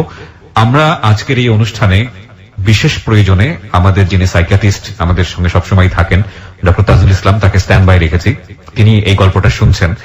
আমরা যেই ধরনের সেক্সুয়াল সিনড্রোম বা অ্যাটিটিউড পাচ্ছি একটা মেয়ের মধ্যে, সেটা সাইকোলজির ভাষায় কি বলে এবং এটা আদৌ সম্ভব কিনা, উনি ওনার যে স্টাডি, ওনার যে রিসার্চ, সেই জায়গাটা থেকে উনি উত্তর দিবেন। অনুষ্ঠানের শেষে উনি আমাদের এই বিষয়গুলো নিয়ে কথা বলবেন, এবং যারা এই বিষয়টাকে বিশ্বাস করছেন বা প্রশ্নবোধক চিহ্ন রেখেছেন, তারা নিশ্চয়ই ওনার কাছ থেকে শুনে পুরো বিষয়টি সম্পর্কে আপনারা আশ্বস্ত হবেন। ঠিক আছে, তো আপনাকে পরামর্শ দিল এটা এটা খারাপ। আমার প্রশ্ন ছিল যে তুই সম্পর্কে যাওয়ার জন্য ও পারমিশন দিল আপনাকে? আপনি কি এটা ইচ্ছা করে তুই সম্পর্কে গেলেন নাকি? আমি আফা কইতাম ম্যাডাম, তুই আমার তুই করে রাখতে পারিস, আমি তো তোর তো সবই দিয়েই দিছি, তুই আমার আফা কাজ করলি, ম্যাডাম কাজ করলি, আমি সবে। আচ্ছা, তখন আমি আর তুই করে ডাকা শুরু করলাম, কারণ যে ফোন করতে তো বিভিন্ন সময়, তখন আমি কইতাম ম্যাডাম আমি তো তুই আমার বন্ধু হিসেবে তুই আমার তুই তাই ব্যবহার করবি, বুঝছেন কথাটা? ওকে, প্রিয় শ্রোতা, আমরা এই জায়গাটায় ছোট্ট একটা বিরতি নেব। আজকে যে ভিকটিম আমাদের এখানে এসছে, ওর নাম ফারুক, এবং this is a very rare case for hello 8920 আমি বলবো, কজ এই ধরনের স্টোরি আমি আমার লাইফে ফার্স্ট শুনলাম এবং আমার জন্য কিছুটা অবিশ্বাস্য ছিল, যদি না আমি যেই কথাটা আপনাদেরকে বলছিলাম যে একটি বিদেশি চ্যানেল, টেলিভিশন চ্যানেলের একটা ক্রাইম শোতে আমি এই ধরনের ঘটনা প্রথম দেখি, এবং দেখার পরে ও যখন আমার কাছে প্রথম দিন সরাসরি এসে বলেছে, আমি প্রথম দিন শুনিনি, তো আজকে আমি প্রথম শুনলাম, শোনার পরে আমার কাছে কিছুটা বিশ্বাসযোগ্য হয়েছে, কিন্তু ঘটনা যেভাবে শ্রেণীবিন্যাস হচ্ছে সেখানে না বিশ্বাস করে থাকার কোনো উপায় নেই। অ্যান্ড দিস হ্যাপেন বিকজ এই ধরনের সেক্সুয়াল সিনড্রোম যে কোনো মানুষের মধ্যেই থাকতে পারে। আমরা আসতে চাই ছোট্ট একটা বিরতির পর এই ধরনের ডিসঅর্ডার একটা মানুষকে কতটা পঙ্গু করে দিতে পারে সেটা নিয়ে, এবং একই সাথে যারা একটু সচেতন হওয়ার জায়গা আছে প্রত্যেকেরই, সেই জায়গাটা থেকে একটু হলেও সচেতন হবেন আশা করি আজকের এই স্টোরি শোনার পরে। 5 মিনিটসের একটা ব্রেক, ফিরছে ঠিক রাত 1টায়। আর যারা আমাদের গেস্টকে দেখতে চান চলে আসবেন ফেসবুক পেজে। আমার ফেসবুকের ঠিকানা হচ্ছে www.facebook.com/kibriya.rj। আমি আবারও বলছি www.facebook.com/kibriya.rj। KEBRIA.RJ, পেজটি আছে RJ কিবরিয়া নামে। প্লিজ লাইক দেবেন, লাইক দেওয়ার সঙ্গে সঙ্গে আপনি হ্যালো 8920 মেম্বার হয়ে যাবেন। ক্লোজ আপ মনে করিয়ে দেয় জীবনের দুর্দান্ত কিছু মুহূর্ত। এসব মুহূর্তের দেখা পেতে পেরোতে হয় হাজারো বাধা বিপত্তি। বাধা অতিক্রম করতে গেলে অনেক সময় আসে ব্যর্থতা। চেষ্টা, সাহস, আত্মবিশ্বাস এবং ইচ্ছা শক্তির মাধ্যমেই আমরা জয় করতে পারি সব বাধা, অর্জন করতে পারি জীবনের কিছু দুর্দান্ত মুহূর্ত। ক্লোজ আপ দুর্দান্ত ফ্রেশনেস বানায় দুর্দান্ত মুহূর্ত। ফিরে আসছি ঠিক 5 মিনিট পর। Close Up presents Hello 8920. Close Up. The closer, the better. Hello 8920. Close Up. The closer, the better. সময় রাত একটা প্রিয় শ্রোতা, আপনাদের সবাইকে আরো একবার ওয়েলকাম করছি ক্লোজ আপ প্রেজেন্স হ্যালো 8920 তে। আমি RJ কিবরিয়া রয়েছে আপনার সঙ্গে এবং আপনারা শুনছেন ABC radio FM 89.2। Close up মনে করিয়ে দেয় জীবনের দুর্দান্ত কিছু মুহূর্ত। এসব মুহূর্তের দেখা পেতে পেরোতে হয় হাজারো বাধা বিপত্তি। বাধা অতিক্রম করতে গেলে অনেক সময় আসে ব্যর্থতা। চেষ্টা, সাহস, আত্মবিশ্বাস এবং ইচ্ছা শক্তির মাধ্যমেই আমরা জয় করতে পারি সব বাধা, অর্জন করতে পারি জীবনের কিছু দুর্দান্ত মুহূর্ত। ক্লোজ আপ দুর্দান্ত ফ্রেশনেস বানায় দুর্দান্ত মুহূর্ত। একটি ঐতিহাসিক দুর্ধর্ষ জীবনের গল্প আজকের এই হ্যালো 8920 তে প্রেজেন্ট করছি আমরা যেটার প্রচারণা পুরো সপ্তাহ জুড়ে আমাদের ABC রেডিওর ফ্যান পেজে এবং একই সাথে আমার যে পেজটি রয়েছে পার্সোনাল পেজ, সেখানে প্রচার চালিয়েছিলাম। আপনারা যারা পেজে আছেন তারা ওখানে মতামত জানিয়েছেন। প্রায় 2 লাখ 3 লাখের মতো মানুষ এই ভিডিওটা আপনারা দেখেছেন এবং আপনারা যারা দেখেননি ওই পেজটিতে গেলে আপনারা ভিডিওটা দেখতে পাবেন এবং আপনাদের মতামতের ভিত্তিতে আজকের এই জীবনের গল্পটি এখানে প্রচার করা হচ্ছে। এবং কথা না বাড়িয়ে আমরা আবার আমাদের গেস্টের কাছে ফিরতে চাই। ফারুক, আমরা যেখানটায় ছিলাম তারপর পরে উনি আমার একদিন মনে করেন 10টার সময় ডাকে বাসায়, সেকেন্ড ডেতে তখন বাসায় দূরে ওষুধ দিল আমার, হে সেম ওষুধ। তো আপনি তখন জিজ্ঞেস করলেন না যে আমি ওষুধটা জিজ্ঞেস করলাম এটা কিসের? খা, তোর তো টাকার দরকার, তুই খাইতে থাক, তোর সমস্যা কি? আমি আছি না, তোর কোন সমস্যা হলে আমি দেখুন। আমি চিন্তা করলাম যে 4000 টাকার ভাড়া, 5000 টাকার ভাড়া আমি ছাড়িয়ে দেবো ওষুধের লোক, এটা কি ওষুধ খেলে গুরুত্ব দিনে ভাই এই জিনিসটার ভিতরে। পরে আমি খাইলাম, খাওয়ার পরে কারণ তুই এখানে বইয়ে থাকবি, যাবি না। পরে মানে ঘন্টা 2 পর কত শরীর আগের মতন হয়েছে, খাওয়া ম্যাডাম গরম হয়ে গেছে। আমি নামতেছি নিস, কোন একটা বোরকার মতন কেমন যেন মনে করেন এক পথ কি যেন পড়লো বুঝলাম না, ভিতরে গেছে না বোরকার মতন আর কি। ওই পরে গাড়ির মধ্যে উঠলো, উঠতে কাল চল এখানে বুরসাটার গল্ফ ক্লাব আছে, গল্ফ ক্লাব গায়ে কারো যেন ফোন দিলে এক মহিলা গাইলে হ্যাঁ সে কেউ দেখতে সুন্দর কিন্তু বয়স কম। এই মায়ের 1 কেজি বিয়ে লয়ে এলো, আই আমার কোলে ব্যাগডালা খুলুন, ব্যাগডালা খুলছি, 12টা বিয়ের গাড়ির মধ্যে উড়ে এলো, উড়ে চলেন। তারপরে বনানে ফেলার উপর দিয়ে ভিতরে একটা ইয়ে আছে না, অনেক হাউজিং, ওই জায়গায় মায়ের ওই জায়গায় ভাড়া থাকে, আর বাসায় এলাম। আর গাড়ির মধ্যে ভাই বিয়ের খাইছে, আমার হাতে আমি বিয়ের খাইনি। আমার তেমনি মনে করেন শরীর মনে আগুন যাইতেছে। পরে বাসায় আইলাম, আর পরে আমার রুমে লয়ে গেল। আপনি কি ওষুধের নামটা পুরো সময় কখনো জানতে পেরেছেন যে এটা কি ওষুধ? আপনার দিকে ওষুধটা কিভাবে আসতো? পুরো খোলা অবস্থায় আসতো? খোলা কোনো লেবেল নাই, লেবেল থাকলে আমি চিনিয়ে লাইতে পারতাম। আচ্ছা, ওষুধটা কটা দিত? 2টা দিত আপনাকে? 2টা। কালার কি ছিল? সাদা একটা আছে আপনার। কি কালার? মানে কালার সবুজের মতন। কি দিয়ে দেখা না, ঠিক আছে বলেন, সমস্যা নেই। সবুজ। এটা কি ক্যাপসুল ছিল না ক্যাপসুল সাইজ ছিল? একটা ছিল ক্যাপসুল, একটা ছিল ট্যাবলেট। ট্যাবলেট আছে জানেন, মাছের চক্ষু আছে না, মাছের চক্ষুর মতো। ওকে, বলেন তারপর। মাছের চক্ষুর মতো এই 2 খাওয়াই দিত আমার, নিজে খাওয়াই দিত। খা, আমি কইতাম ম্যাডাম কি হবে আমার এটা খাইয়া? তুই আনন্দ পাইতেছস, টাকা পাইতে আসস, আর কি চাস? তো জিজ্ঞেস করার দরকার নেই। আর তোর তো এত ভাবার চিন্তা নেই। আর আমি তো আছি, টাকা লাগলো তোর টাকা দেবো। একদিন আমার 1 লাখ টাকার একটা বান্ডিল দিয়েছে, তোর খরচা করে নিয়ে যা। আমি আর টাকা ধরিনি। টাকা ধরেনি কেন? 1 লাখ আমার মন পরীক্ষা করতেছে আমার। ও, মানে মনে হয়েছে যে মন পরীক্ষা করছে। আমি আর টাকা টেবিলে টাকা পরিয়ে রয়েছে, আমি টাকা ধরিনি। পরে দুজনে আমার বাসা লয়ে গেল, নিয়ে গরু মাংস আসলো আর রান রুটি এই দিল আমার খাইতাম, মন বলে আমি খাইছে গুনি। খাওয়ার পরে মনে করেন দুজনে আইসে, কেউ গা কাপড় চোপড় ছিল না। একটা ইংলিশ ছবির মতন যেবিলে মানুষ ইউজ করে, আমার হেবিলে ইউজ করছে আমার। আমি তো চুপচাপ মনে করে পড়েছে, ওনার মতন ওনারা যেবিলে চাইছে করছে, হেবিলে দুজনে মিললে কই করছে। আর কোলে আসতে শান্তি জীবনে কিছু পাবি, আমি তো কথা কইনি। আর ভাড়া পাইতেছে অসুবিধা। ওই ম্যাডাম আবার যাওয়ার সময় দিলাম 2000 টাকা আমার, তোর হিসাব আমার খুশি। পরে মনে করেন যে হ্যাঁ বিদে করে দিয়ে আমি গোসল দিয়ে আমার ছাড়িয়ে দিল 2টার সময়, খাওয়া দাওয়া ছাড়িয়ে দিল, জ্বালা ফোন দিলে আই করবে কিন্তু। আর এই ম্যাডাম ফোন দিলে আবি না, আমি ফোন দিলে আবি না। এই ম্যাডাম তো কোনো সব ফোন তো আবি না। এই ম্যাডাম কিন্তু ভালো না, মানুষ কয়। আমাকে সামনে ফোন দিলাম, 2 ম্যাডামের মধ্যে একদিন বাজাবাজি হইলো। আমার ওষুধ খাওয়া দিচ্ছে এই ম্যাডামে, আর ওই ম্যাডাম আমার অ্যাড্রেস লই আমার ওই সিস্টা নেই পারছে। ওনার নাম হচ্ছে হুম। আর এই কইতেছে এই ফারুক নামে একটা ড্রাইভার আছে, আমার মালিকের লোক সরাসরি দেখা যাচ্ছে, তো আমার ড্রাইভার নাম্বারটা দেন। ওই ম্যাডামের চালাক করে আমার নাম্বার হেদার দেয় না, Okay. আর আমি আমার লোক ডাইরেক্ট কথা ওনার লাগে, ওনার লোক কথা হয় না। ওকে। পরে আমার নাম্বার হয়ে গেলো, সে লই আমার কলকে তুমি একটু মার্কেটে আইতে পারবা? তা আমি বললাম আমি তো আপনার চিনি না, আমি সোনালি ম্যাডাম ওই যে তোমাকে ডাবল করলে হচ্ছে আমি চিনি না। ওকে। তারপর জি ম্যাডাম চিনছি, কিন্তু আপনার নাম্বার পড়েন আমাকে, তোমার আমি স্ট্যান্ডে এসেছিলাম, তোমার মালিককে দিয়েছি। পরে আমি স্কোর মার্কেট একটা রিক্সা লয়ে আই পড়ছি, আর ম্যাডাম রে ম্যাডামকে আমি একটা পুরোনো একটা গাড়ি কিনি, আমি তোমার দিয়ে দিই, কিন্তু তুমি আমার লগে থাকবা। রাজি কহিলাম গাড়ি আনতে দেখুন, আমি বলছি না ম্যাডাম এত তাড়াতাড়ি আমি ওনার লোক কথা না, ওনারা বাদ দাও, দুজনের ভিতরে টানাটানি লেগে গেল। আপনি ওই মহিলার কাছ থেকে সরে এসে পুলিশে কেন যেতে পারছেন না? ভাই বাংলাদেশের পুলিশের খবর আপনি জানেন না, আর হাল্লাগা যে সমস্ত লোকের পরিচয়, আমার যে কোনো মামলা আমরা দিয়ে দিতে পারবে, কোন চক্ষু বুঝা হাল্লা যে সমস্ত লোকের পরিচয় আছে। This is absolutely true for perception, মানে ওর জায়গা থেকে এটা পারসিভ করাটা খুবই ইজি, কারণ ও যার সাথে ডিল করছে ভয়াবহ রকমের, ওর লেভেল থেকে ভয়াবহ রকমের শক্তিশালী মানুষ, এবং ও কিছুই করতে পারবে না ইনফ্যাক্ট যদি ওকে আইনের মার প্যাচে ফেলে দেয়। আর এই যে ভিডিওটা করে ওনাকে ভয় দেখিয়েছে প্রথম দিকে, যদি বেশি বাড়াবাড়ি করিস তাহলে ভিডিওটা সারা জীবনের জন্য। চিন্তা করে দেখুন প্রযুক্তি আমাদেরকে কতটা বিপদে ফেলতে পারে। এই যে ট্যাবলেট, এটাও একটা প্রযুক্তি, এই যে ভিডিও, এটাও একটা প্রযুক্তি। জি, আপনি বলুন। তারপরে ওনারা দুজন গন্ডগোল লেগে গেছে। দুজনের মধ্যে গন্ডগোল, না আমার কেউ ডাকে না, উনিও ডাকে না উনিও ডাকে না, কিন্তু আমার শরীরে আমার অবস্থা হয়ে গেছে, আমার না কোনো না কেউ নাম আসলে আমার শরীর ঠিক থাকতে আছে না। আচ্ছা, ওষুধ খাওয়ার পর ওষুধ খাওয়ার পর আমি এমনি মনে করেন নারীদের উপরে নিজেই পড়ছি, যেমনটা তেন আমার ওষুধ দেয় না, কিন্তু ওই তাজ আমার শুধু সারাক্ষণ আমার শরীরের ভিতরে মনে করেন যে আমি গুলিস্তানের হোটেল আছে, কারণ আমি এই জায়গায় যাওয়া শুরু করে দিলাম, কদিন পারতেছি না, প্রতিদিন 4 থেকে 5 জনের লোক আমার মেলামেশা করতে হইতেছে, আমার অনেক টাকা নষ্ট হইতেছে।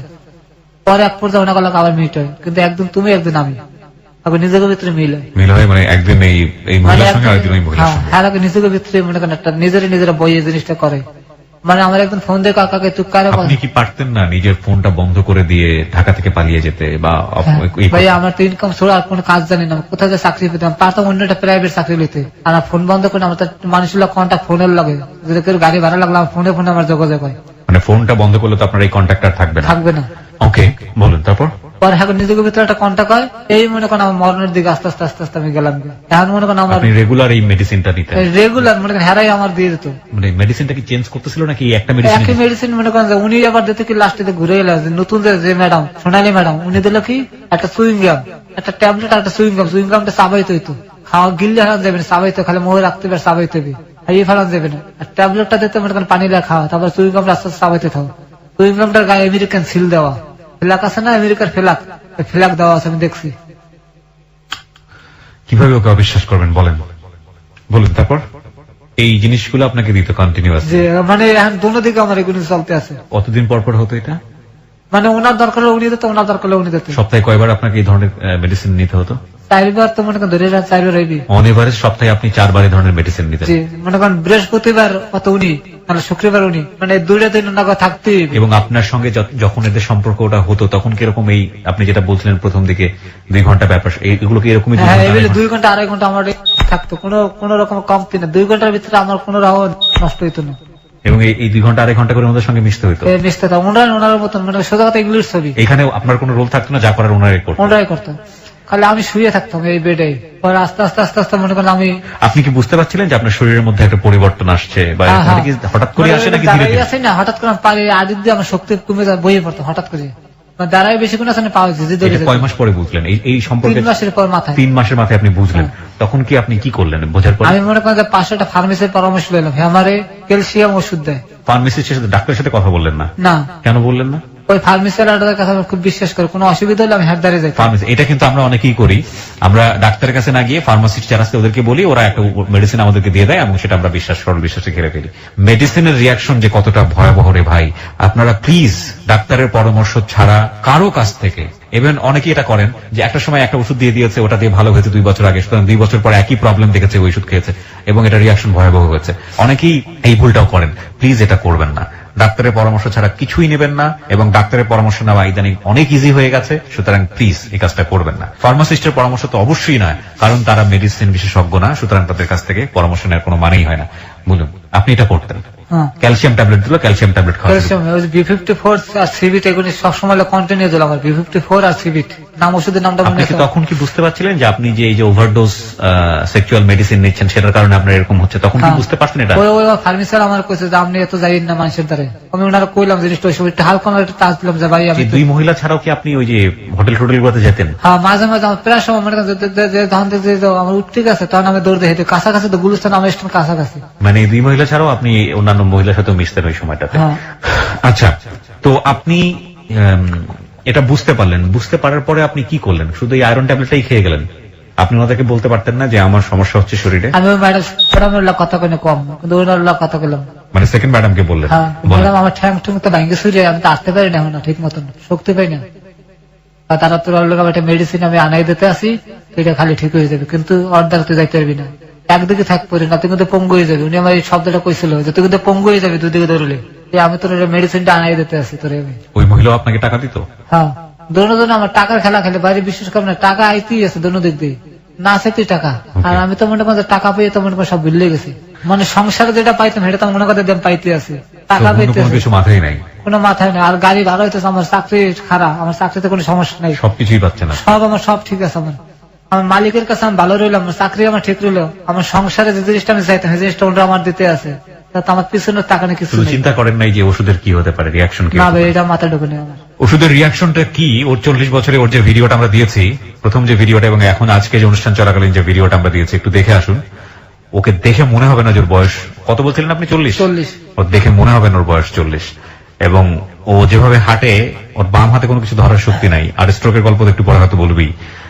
মানে ওকে শেষ করে দিয়েছেন। ফ্যাক্ট, কোন জিনিসের একটা সময়ের সাথে যাওয়ার একটা ব্যাপার থাকে, বলেন না যে ওই যে দ্রুত চার্জ হওয়ার একটা ব্যাপার। লাইক আপনার মোবাইলের ব্যাটারিটা যদি আপনি যেটা আপনার 20 মিনিটে হওয়ার কথা চার্জ, সেটা যদি আপনি 2 মিনিটে করেন, সেটা কিন্তু খুব বেশিক্ষণ আপনাকে সার্ভিস দিবে না। শরীরটাও এরকমই, সেটাকে বুস্ট আপ করলে সেটার পাওয়ারটা কিন্তু যেটা আসলে ওই সময়ের সাথে জড়িত, সেটাকে সুইচ করে করা হয় এবং পরবর্তীতে এটা কিন্তু আপনার সাধারণ জীবনযাপন করতে দিবে না। এবং সেটাই হয়েছে ওর ক্ষেত্রে। ওকে, তারপরে কি হলো? আপনি কন্টিনিউয়াসলি যাওয়া শুরু করলেন। সপ্তাহে আপনাকে অন এভারেজ 4 বার, মানে এই দুজনে মিলে থাকতে হবে, দুজনের এই জনের মেডিসিন আপনাকে নিতে হতো। হ্যাঁ। 3 মাস পরে আপনার হাঁটুতে বল পাওয়া কমে গেল। তারপর মানে দাঁড়া থাকলে পড়ে যেতাম, দাঁড়া থাকলে পড়ে যেতেন। আচ্ছা, তারপর? পরে আমি গুরুত্ব আমি করলাম কেউ যে অ্যালোভেরা আছে, অ্যালোভেরা খাওয়া শুরু করলাম একজনের পরামর্শ, তোমার ক্যালসিয়াম শর্ট। ওকে, আমি প্রতিদিন 4 গ্লাস করে অ্যালোভেরা খাইতাম গুলিস্তান দিয়ে। অ্যালোভেরা মানে যে ম্যাক্স হ্যাঁ হ্যাঁ হ্যাঁ রাস্তায় যেটা লোদ ঘৃত কুমারী বলে অনেকে, হ্যাঁ। যেটাকে মানে পিচ্ছিল যেটা বলে, হ্যাঁ এটা খাওয়া শুরু করলেন। এটা খাওয়া শুরু খাওয়ালে করলাম। আপনার স্ট্যামিনা বাড়বে। করতেছে যে পার ক্যালসিয়াম ফিরে যাবে, আমি তো আপনি সবাই খাওয়া শুরু করলেন? আমি ওটা প্রতিদিন খাইতে আছে, কোনো মিস নেই। আর বেলের শরবত পরে মনে করেন যে আস্তে আস্তে আমার একজন অপু বললে পরিচয় হইলো, উনি আবার মমিসিং ত্রিশাল, উনি গান বাজনা লাগে জড়াই থাকে বেশি। আচ্ছা তো অপু ভাই আমার খুব ভালো পায়, খুব স্নেহ করে আমার। আচ্ছা, হ্যাঁ মনে করেন বৃহস্পতিবার দিনকে মমিসিং যায়, শুক্রবার দিনকে আবার হ্যাঁ লই যাইতে হয়। একটা ভালো একটা ট্রিপ আমার মিললে গেল আমার। আচ্ছা, তো ওনাকে আমি সারার একটা উপায় পাইছি যে আমি সরে যেতে পারি, আচ্ছা, কারণ আমার তো রেগুলার গাড়ি ভাড়া হয়ে গেছে আমার। জি, অপুবার লাগে আমি মনে করি সময় দেওয়া শুরু করলাম। আচ্ছা, বৃহস্পতিবার যাই, শুক্রবার মনে করেন যে হ্যারো লই আবার ঢাকা ফিরি। পরে উনি আমার ম্যাডাম আমার ডাক ম্যাডাম তুই একটু আয়তো বাসায় বৃহস্পতিবার দিনকে। আচ্ছা। আমি কিছু আমার আপনার এই সময়টাতে আপনি কি ওই ম্যাডামের সাথে আর অন্য কোন ছেলেকে আপনার মতো করে মিশতে দেখেছেন? বহুত প্রায় ভালো ভালো ঘরের পোলাপান হার লাগে দেখা করতে, উনি নেশা করতে অনেক বেশি। ভালো ভালো ঘরের পোলাপান দেখা করতো, কিন্তু এই ধরনের সম্পর্কে জড়িত কিনা তাদের সাথে এটা আমি তো সামনে সামনে দেখিনি কোনো সময়। সামনে দেখেন নাই। আচ্ছা, বলেন তারপর। তারপরে উনি আমার ডাক কিনে 2টো ওষুধ খাওয়াই দেখো, আজকে বৃহস্পতিবার বুঝোস কিনলে ওষুধ খাইছে, রাত্রে তোরা থাকতে হবে। আমি হওয়া হ আমার কলকাতা বাসা লাগে, বাসায় রেস্ট টেস্ট করে দুপুর বেলা খাওয়া দাওয়া করে বিকেলে একবার আমি বাসায়। ওকে, আচ্ছা। এর মধ্যে অপু ভাই ফোন দিচ্ছে যে ফারুক ভাই আমার তো বাড়ি লয়ে যাওয়া লাগবে, আমার মা অসুস্থ। ওকে, আমি তো ঠিক আছে ভাই, আপনি চিন্তা করেন, আপনি বাসায় থাকেন, আমি গাড়ি লিয়ে আইতে আছি। আচ্ছা, ও ওষুধ খাওয়া অবস্থায় আমি হ্যারো লিয়ে মনে করেন যে বাসায় গেলাম, হ্যারো লইলাম, গাড়ি চালাই হ্যাঁ বাজিয়ে গেলাম। আচ্ছা, তো যখন আমার গেছে তখন আমার লাগে মাংস পাকাইছে আর রুটি বানাইছে, রুটি পিঠে কন হেরে বানাইছে। আচ্ছা, আমার ওই ওষুধটা আগে খাওয়াই দিচ্ছে, আমার শরীরটা আপনি আগুন হয়ে রয়েছে। ওকে। তখন আমার রুটি পিঠা আর গরুর মাংস জানতেছে না, আমি খাইয়ে মনে করেন যে টাইটটা বেশি দূর আইতে পারি না, এর মধ্যে মনে করেন পড়ে গেছে রাস্তায়। ওটি খাওয়ার পরে পড়ে গেছেন। এর আগে আপনার মেডিসিনটা খাওয়া ছিল? মেডিসিনটা খাওয়া ছিল। মেডিসিনটা আপনার কাছে থাকতো? না না, উনি আমার খাওয়া দিয়েছে, রাত খাওয়ানোর কথা কই, কিন্তু আমি তো ওনারা থাকেন নাই? আমি এই পড়ছি। আচ্ছা আচ্ছা, মেডিসিন খাওয়ার পরে আপনি চলে আসছেন? আমি খাইয়ে মনে করেন চলে এই পড়ছি, উপবের মমি সিং এই পড়ছি। ওকে, তারপরে আপনি ওইটা খাওয়ার পরে পড়ে গেছেন? না, এই গরুর মাংস খাইছে, রুটি পিঠে খাইছে, খাইয়ে মনে করেন আপনি জানতে আমরা লইয়েছেন না অত দূরত্ব, তাহলে একটা মোর ঘুরে আমি গাড়ি ধরে আইসে মতো দেখি আমার দুই পায়ের আড়ি দিয়ে রক্ত মানে খিসে বের লয়ে যেতে স্যার, আমি খিচে ধরেছে, খিসে ধরছে। তখন আমি ভয় পেয়ে আমি মানে গাড়ির দরজাটা খুলে এসে সাইজিয়া আমি একটু শুয়েছি, শোয়ার পর দিয়ে আমার হাতার পা কোনোটা লড়ে না, হাত পা কোনো কিছু নড়ছে না। তারপরে মনে করেন আটটা মনে করেন যে কোনো দরজার গেটটা খুললাম, এক সাইডে কাইতে পড়ে গেছে, যাতে কেউ আপনাকে দেখতে পারে। হ্যাঁ দেখতে পারে। এই চিন্তা। আপনার সাথে ঘটনাটা কবে ঘটলো? কবেকার ঘটনা এটা? আজ থেকে কতদিন আগের ঘটনা? 8 মাস। আজ থেকে 8 মাস আগের ঘটনা। 8 মাস 10 দিন হতে পারে এরকম? হ্যাঁ। আচ্ছা বলেন, তারপর? তারপর পড়ে গেলেন আপনি? আমি গেটটা খুললে এক সাইডে কাইতে পড়ে গেছে, তার আশেপাশের লোকজন দেখে আমি পড়ে আমি ঠ্যাং ঠেয়ে বিল করতেছে, লড়তে পারি না। পরে অপু ভাই আপনি ড্রাইভার জানে কেমন করতে আছে, তাড়াতাড়ি অপু ভাই আইসি। ফারুক ভাই কি হয়েছে আপনার? মাথা পানি ফুড়ে দিয়ে একটা প্রেশারের ওষুধ খাওয়াই দিলে আমার লই গেল মমি সিং মেডিকেলে। আচ্ছা, ব্যানকাইতে করিয়া নেওয়ার পর আমার কিচ্ছু লাগে না ভাই, বিশ্বাস করেন। আমি মেডিকেল নেওয়ার পরে আমার দুটো থেরাপি দিলে ওই ডাক্তার ম্যাডামই রেবিল করলাম, জাগান তুমি জাগাইছি, আমার ঠ্যাং শক্তি পড়ছে। আর আমি তো আটটা উবেকে কি স্টক করলেন আপনি? আমার তো ভয় পাওয়া যাচ্ছে না। আপনি এর মধ্যে মালিককে ফোন দিতে, হে একটা গাড়ি লই আই পড়ছে, আমাদের গাড়ি বহুত গাড়ি হয়নি, হে আই পড়ছে, কই কই তোমার কি এত দূরে তো খবর দিয়ে লোকজন লই এলা। পরে আমার কিচ্ছু হইলো না, আমি আবার হারলে ঢাকাই গেলাম। ডাক্তার আপনাকে টেস্ট দিল না? ওখানে সেটিক চলতেছিল, আর ঘটনা তো শুক্রবারের কথা বন্ধ। আচ্ছা, বৃহস্পতিবার কথা শুক্রবার তো আমার স্টকটা হলো সিটি স্ক্যান। হ্যাঁ ব্রেনের, কিন্তু এগুলো এখন বন্ধ, কোনো খোলা নেই, খালি হাই দিতেছে, ইসিজি দিতেছে। ইসিজিটা পারছিলাম 80 টাকা লাগছে, ওইখানে করে ফেললেন তো? ইসিজি রিপোর্ট ভালো ছিল আমার, আর কোনো সমস্যা ছিল না। আচ্ছা, পরে মনে করেন আমি আইলাম, আইয়ে মনে করেন ঢাকা আইলাম, আর পর ওই ম্যাডাম যে ম্যাডামে ফোন দিছে, তুমি এগুলো সিটেরই করলে কামা করলাম। তারপর আমি বললাম যে ম্যাডাম একটা মিথ্যা কথা করলাম, আমার বাড়ি একটা অসুস্থ ছিল, যাক তুমি আমার আপন লোক, তোমার কথা বিশ্বাস করতে হইবে। পরে ওই ম্যাডাম এসে আমার লোক রাগে ঢুকে, পরে আবার ঠান্ডা হয়ে গেল, ঠিক আছে তুমি আমার বাসায় গেলাম, হাল্লা সারা রাত্র রইলাম ওই জায়গা। পরদিন আমার ছাড়িয়ে দিল, আমি স্টানে এলাম, আর পরে আমার স্টানে সবাই মোটামুটি জানাজানি হয়ে গেল জিনিসটা। মানে আমার বন্ধু মহলের যারা আছে মোটামুটি এক কান দুই কান করে মনে করি সরাই গেছে, ফারুক আগের ফারুক নাই, নষ্ট হয়ে গেছে, ও হোটেলে যাওয়া যাচ্ছে। মানে আস্তে আস্তে জানলো কিভাবে জিনিসটা? মানে আমার মতন তো বহুত লোক হোটেলে যায়, হয়তো কেউ আমার দেখে ফেলাইছে। আচ্ছা, আমি পলাই গেছি, ঠিক আছে, কিন্তু আমার মতো অনেকে তো ওখানে যায়। আচ্ছা, ফারুক আর ভালো নাই, ও নষ্ট হয়ে গেছে, ও খারাপ হয়ে গেছে। পরে আমার জানাজানি গেলে, তারপরে মালিক সমিতি আমার ডাকছে, মালিক সমিতি, হ্যাঁ, যে তোমার ব্যাপারে অনেক ভালো কোম্পানি নিজেকে আমাকে আছে, ভালো আছে, কিন্তু তুমি বর্তমানে তুমি কি করতে আছো, তুমি বাড়ি চলে যাও, চাকরি করিও না, কদিন রেস্ট করে তারপর আও। পরে আমি বললাম যে আমার মাফ করে দেন, এবারের মতন আমি আর কোনো সময় এই কাজ করবো না, কাজটা মাফ করে দিলাম। আমার তো একটা ইউনিয়ন আছে, পরে আমার কাছে ইউনিয়ন আছে, আমার হাতে উড়িয়ে দিয়েছে যে আপনি ফারুকের কি বিচার করবেন করেন, ফারুক আজকাল ওদিকে যাওয়া শুরু করছে, তখন বদনাম করতে আছে। পরে আমার বলে সত্যি ঘটনা কথা, তুই ওদের কি লেগে যাস।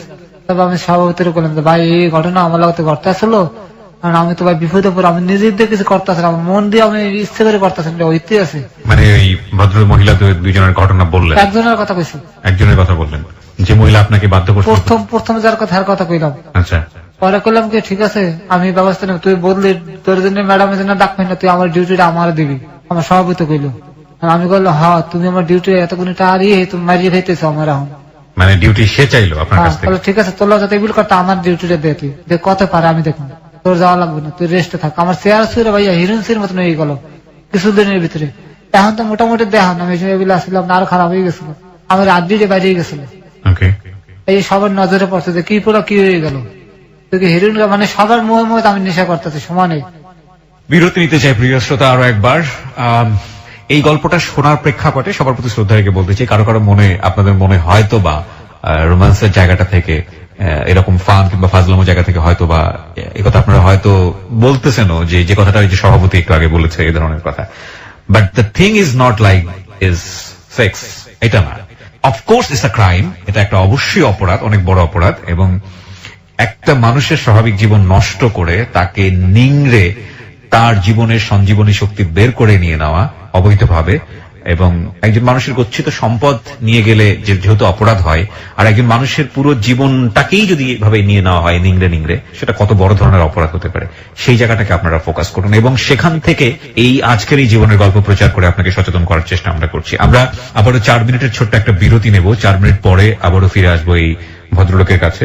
উনি হচ্ছেন ফারুক। আজকে তার জীবনের গল্প আপনারা শুনতে পাচ্ছেন। ওকে দেখার জন্য আপনারা ফেসবুকে আসতে পারেন। আমার ফেসবুকের ঠিকানা www.facebook.com/kibriya.rj।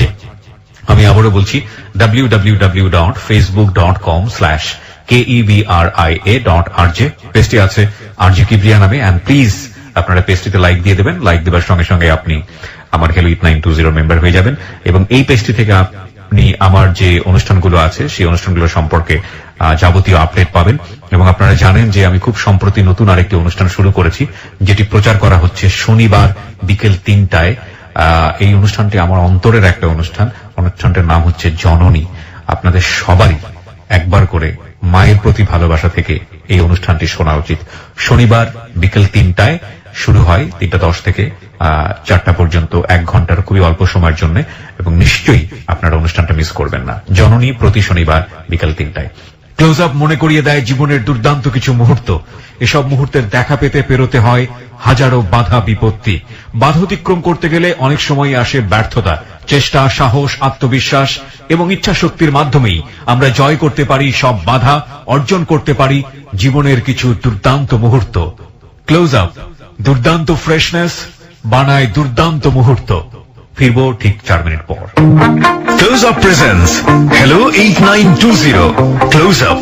The closer, the better. প্রিয় শ্রোতা, আমরা আবারও স্বাগত জানাচ্ছি আপনাকে ক্লোজ আপ প্রেজেন্স হ্যালো 8920 তে। ফারুক রয়েছে আজকে জীবনের গল্প বলার জন্য। ক্লোজ আপ মনে করিয়ে দেয় জীবনের দুর্দান্ত কিছু মুহূর্ত।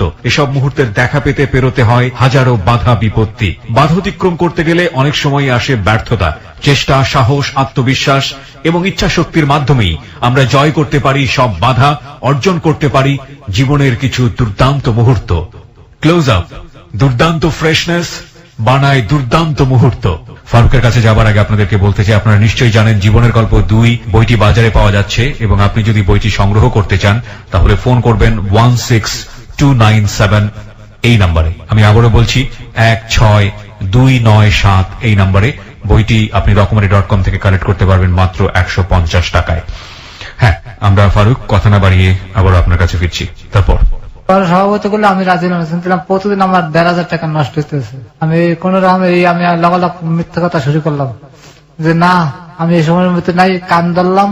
আপনারা যত দিকে আমার ধ্যান ঠ্যাং পিঠে ভেঙে গেলাই দিন, আর লোক ফিট করে দিতে আমার অনেক পাইতাম, আটকে পুলিশে দিয়ে দেবে, আমি হোটেল বাদ দিয়ে দিলাম। মনে করলো পরে দিলাম আমি, আমার প্রতিদিন 1,500 টাকা আমি নষ্ট করতে রাজি না। পরে এক পর্যায়ে ওই ম্যাডামে যে প্রথম যে ম্যাডাম নিল, উনি মনে হয় বাইরে চলে গেল। উনি তো এনজিওর লোক জড়িত, দেশের বাইরে চলে গেল। আমার জন্য যাবে, আমার ডাকছে এয়ারপোর্টে। উনি যে যাবে আমার কয় উনি, উনি ব্যাগটা গাড়িতে উঠে গেছিল এয়ারপোর্ট। চলো এয়ারপোর্ট আসলাম, গাড়িতে যে আমার যে ঘটনাগুলি করছে এগুলো আপনারা কইতেছি। দেখ, আমি তোর ভালো চাই, তুই বেশি করিস না, তোর জীবনটাকে তুই খুয়াবি, তোর ভালো চাই। দেখে আমি আইলে তোর লোক ভালো জিনিস লোক তুই খাইলে আবার ঠিক হয়ে যাবি, সব ঠিক হয়ে যাবে। তারপর তোর আমি বাইরে চিকিৎসার লোক পাঠাবো, তুই ম্যাডামের দ্বারা আর যাবি না, তোর কিন্তু ম্যাডাম পঙ্গু বানিয়ে হেলাইবে। উনি কথা কিন্তু আমি জিনিসটা বুঝতে ধরতে পারিনি ভাই, নলেজে ঢুকে নেই আমার। হ্যাঁ, তোর আমি কিছু টাকা দিয়ে যেতেছে, তুই 1 মাস ফুল ঘরের মধ্যে খাবি আর ঘুমাবি, কোথাও যাবি না। উনি আমার 20,000 টাকা দিয়ে গেল। আমি জানি শুনি তোর তোর পিছনে কিন্তু আমার লোক লাগাই না থাকবে। উনি যা করলাম সবে হা করে গেলাম। তারপর উনি গেল গিয়া স্টকটা আমি করে ঢাকা মেডিকেলে যাওয়া। ওই ম্যাডাম একটা ফোন দিয়েছিলাম, তুই ম্যাডাম আমি তো স্টক করছি, আমি তো ঢাকা মেডিকেলে। তুই কোনো চিন্তা, তোর যত চিকিৎসার যত টাকা লাগে আমি দেবো, থাক। এই রাত্রে বলে কথা কথা, সকালবেলা ঠিক উনি আইসি, একটা বোরকা পরিয়া আমার পাশে খারাইছে, আমি চিনতে পারিনি। উনি আমার অনেকক্ষণ ধরে আমার টাকা দিল আমার নাকমুড়ির দিকে, দেখে মাথা রেবিল করিয়া চলে গেল, কিন্তু আমি চেহারা দেখতে পারিনি, চক্ষু দেখছে খালি। কত সে রাত্রে, আর ওই সময় আমার বউ আমার লগে। মানে জানতো যে আপনি ধরনের পেশার সঙ্গে জড়িত আছেন? না না না, হাল্লা তো আমার কোনো সম্পর্কই নাই না। ইউনিয়নে তখন আমি স্টেক করছি, তখন লগালগ আমি মনে করি মানে খুব কাছের মনে করি এখন ফোন দিয়েছে রাত্রি যে ভাই আমার শরীরের অবস্থায় বিলে। আর সকালবেলা আমার বাসায় পড়ছে, সিএনজিতে করে আমার ঢাকা মেডিকেল লইছে। এটা কি আপনার সেকেন্ড টাইম স্ট্রোক? জি জি, সেকেন্ড টাইম স্ট্রোক। তখন ওই যে আমাকে ইউনিয়নে কাগজপাতি দেওয়া থাকে, আর সবার আপন জনের নাম্বার টাম্বার মোবাইল নাম্বার ওটার মধ্যে দেওয়া থাকে। ওকে তো আমার ওই সময় আমার বোন নাম্বার দেওয়া আসলো আমার, ওকে হিসেবে তো আমার ডিভোর্স হয়নি। ওকে ওই কাগজপত্রের মধ্যে ওই নাম্বার খুঁজে দেবে, আমি ছোট ভাইয়ের নাম্বার এই সব পাইছি। তাই সবার ফোন দিছে, তা বাড়িতে যখন ফোন দিছে তখন আমার মা মনে করছে আমার কাছে অনেক টাকা আছে, আর এটা আমি জিরো, কিছু নেই আমার লাগে। ওকে পরে আমার বোন লাগে আমার মাল লাগে বাজা বাজে মেডিকেলে বই, ওকে বই করে এখানে চিকিৎসা করা আমার স্বামী তালাক দিতে সাথে কিছু আমি হাতে ছাড়বো না।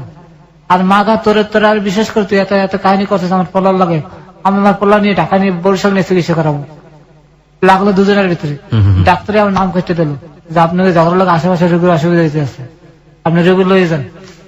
পরে আমার বরিশাল লয়ে গেল, নিয়ে আমার মনে করেন যে এই বরিশালে যাওয়ার পর মনে করেন শুরু হলো অত্যাচার। ওকে আবার সে অত্যাচার।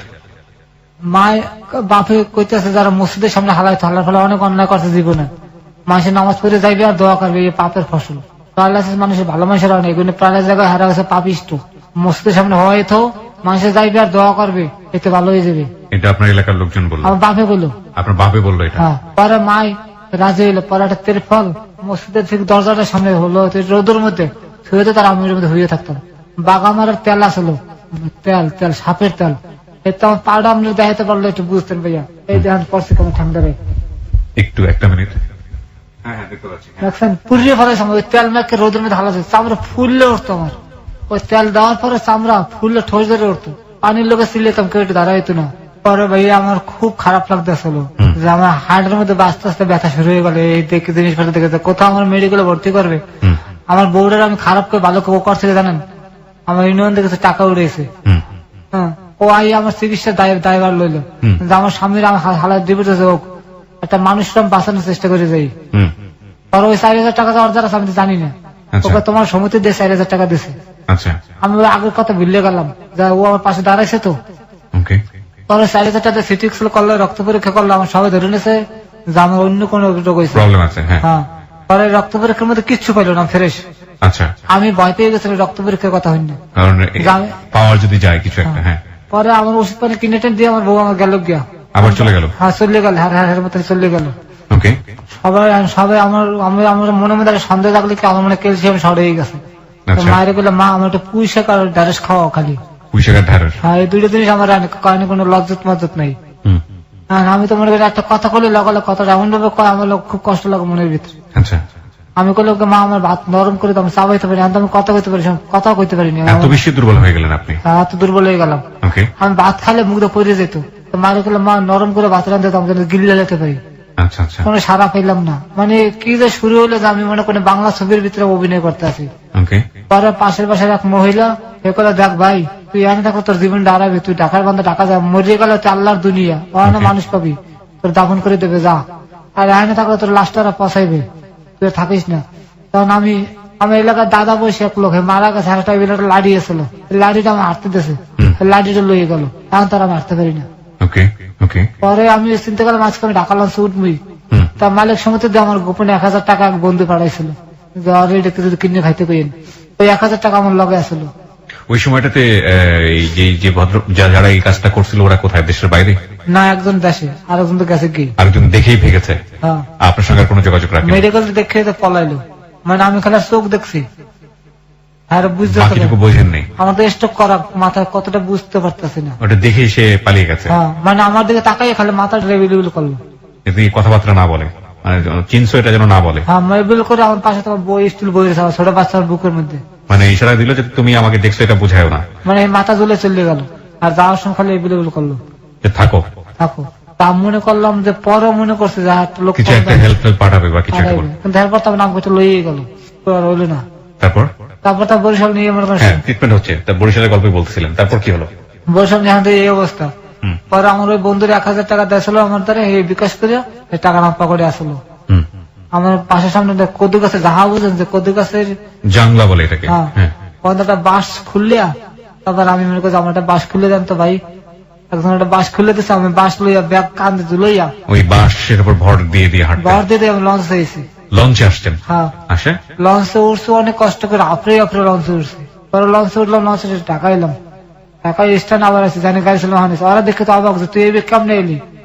থাকার পরে সেরাজিম নামে একটা আছে, বেসরকার একটা আছে থেরাপি, ওই জায়গায় কিছুদিন আমি দিলাম, দেওয়ার পর মানে আমার পাওয়াটা মোটামুটি সারছে, এই ডান পাটা ডান একটা সারছে। এখানে একটু কথা বলে নি প্রিয় শ্রোতা, ওকে গল্প বলতে বলতে মাঝে মাঝে থেমে যেতে হচ্ছে এবং যে কারণে আমাকে একটু বেশি বেশি ইন্টারাপ্ট করতে হচ্ছে, কারণ ও অনবরত কাঁদছে। ওর চোখ দিয়ে যে পানিটা পড়ছে সেই পানিটা আপনারা দেখতে পাচ্ছেন না, হয়তো ভিডিও যারা দেখেছেন তারা কিছুটা আজ করতে পারছেন, সেটা আমাকে সামনাসামনি বসে দেখতে হচ্ছে। জীবন সায়ান্নে একটা মানুষ যখন পৌঁছে যায় শারীরিক ভাবে, তখন আসলে কতটা ভয়াবহ অবস্থা হতে পারে সেটা না দেখলে আসলে বুঝবেন না। এবং ওর কাদার ফুপিয়ে ফুপিয়ে কাদার শক্তি ওর শরীরে নাই, সত্যিকার অর্থেই নাই। ও এতটাই বেশি মেডিসিনের ইফেক্টে আক্রান্ত, চোখে না দেখলে আপনারা বুঝতে পারবেন না, ভিডিওটা দেখলে আপনারা বুঝতে পারবেন। যদি ভিডিওটা দেখতে চান চলে আসুন আমাদের ফেসবুকের ঠিকানা www.facebook.com/kibria.rj। আরো একবার বলছি www.facebook.com/kebria.rj। পেজটি আছে RJ কিবরিয়া নামে, ওখানে লাইক দিয়ে দিলেই আপনারা মেম্বার হয়ে যাবেন এবং এই ভিডিওটি আপনারা দেখতে পাবেন।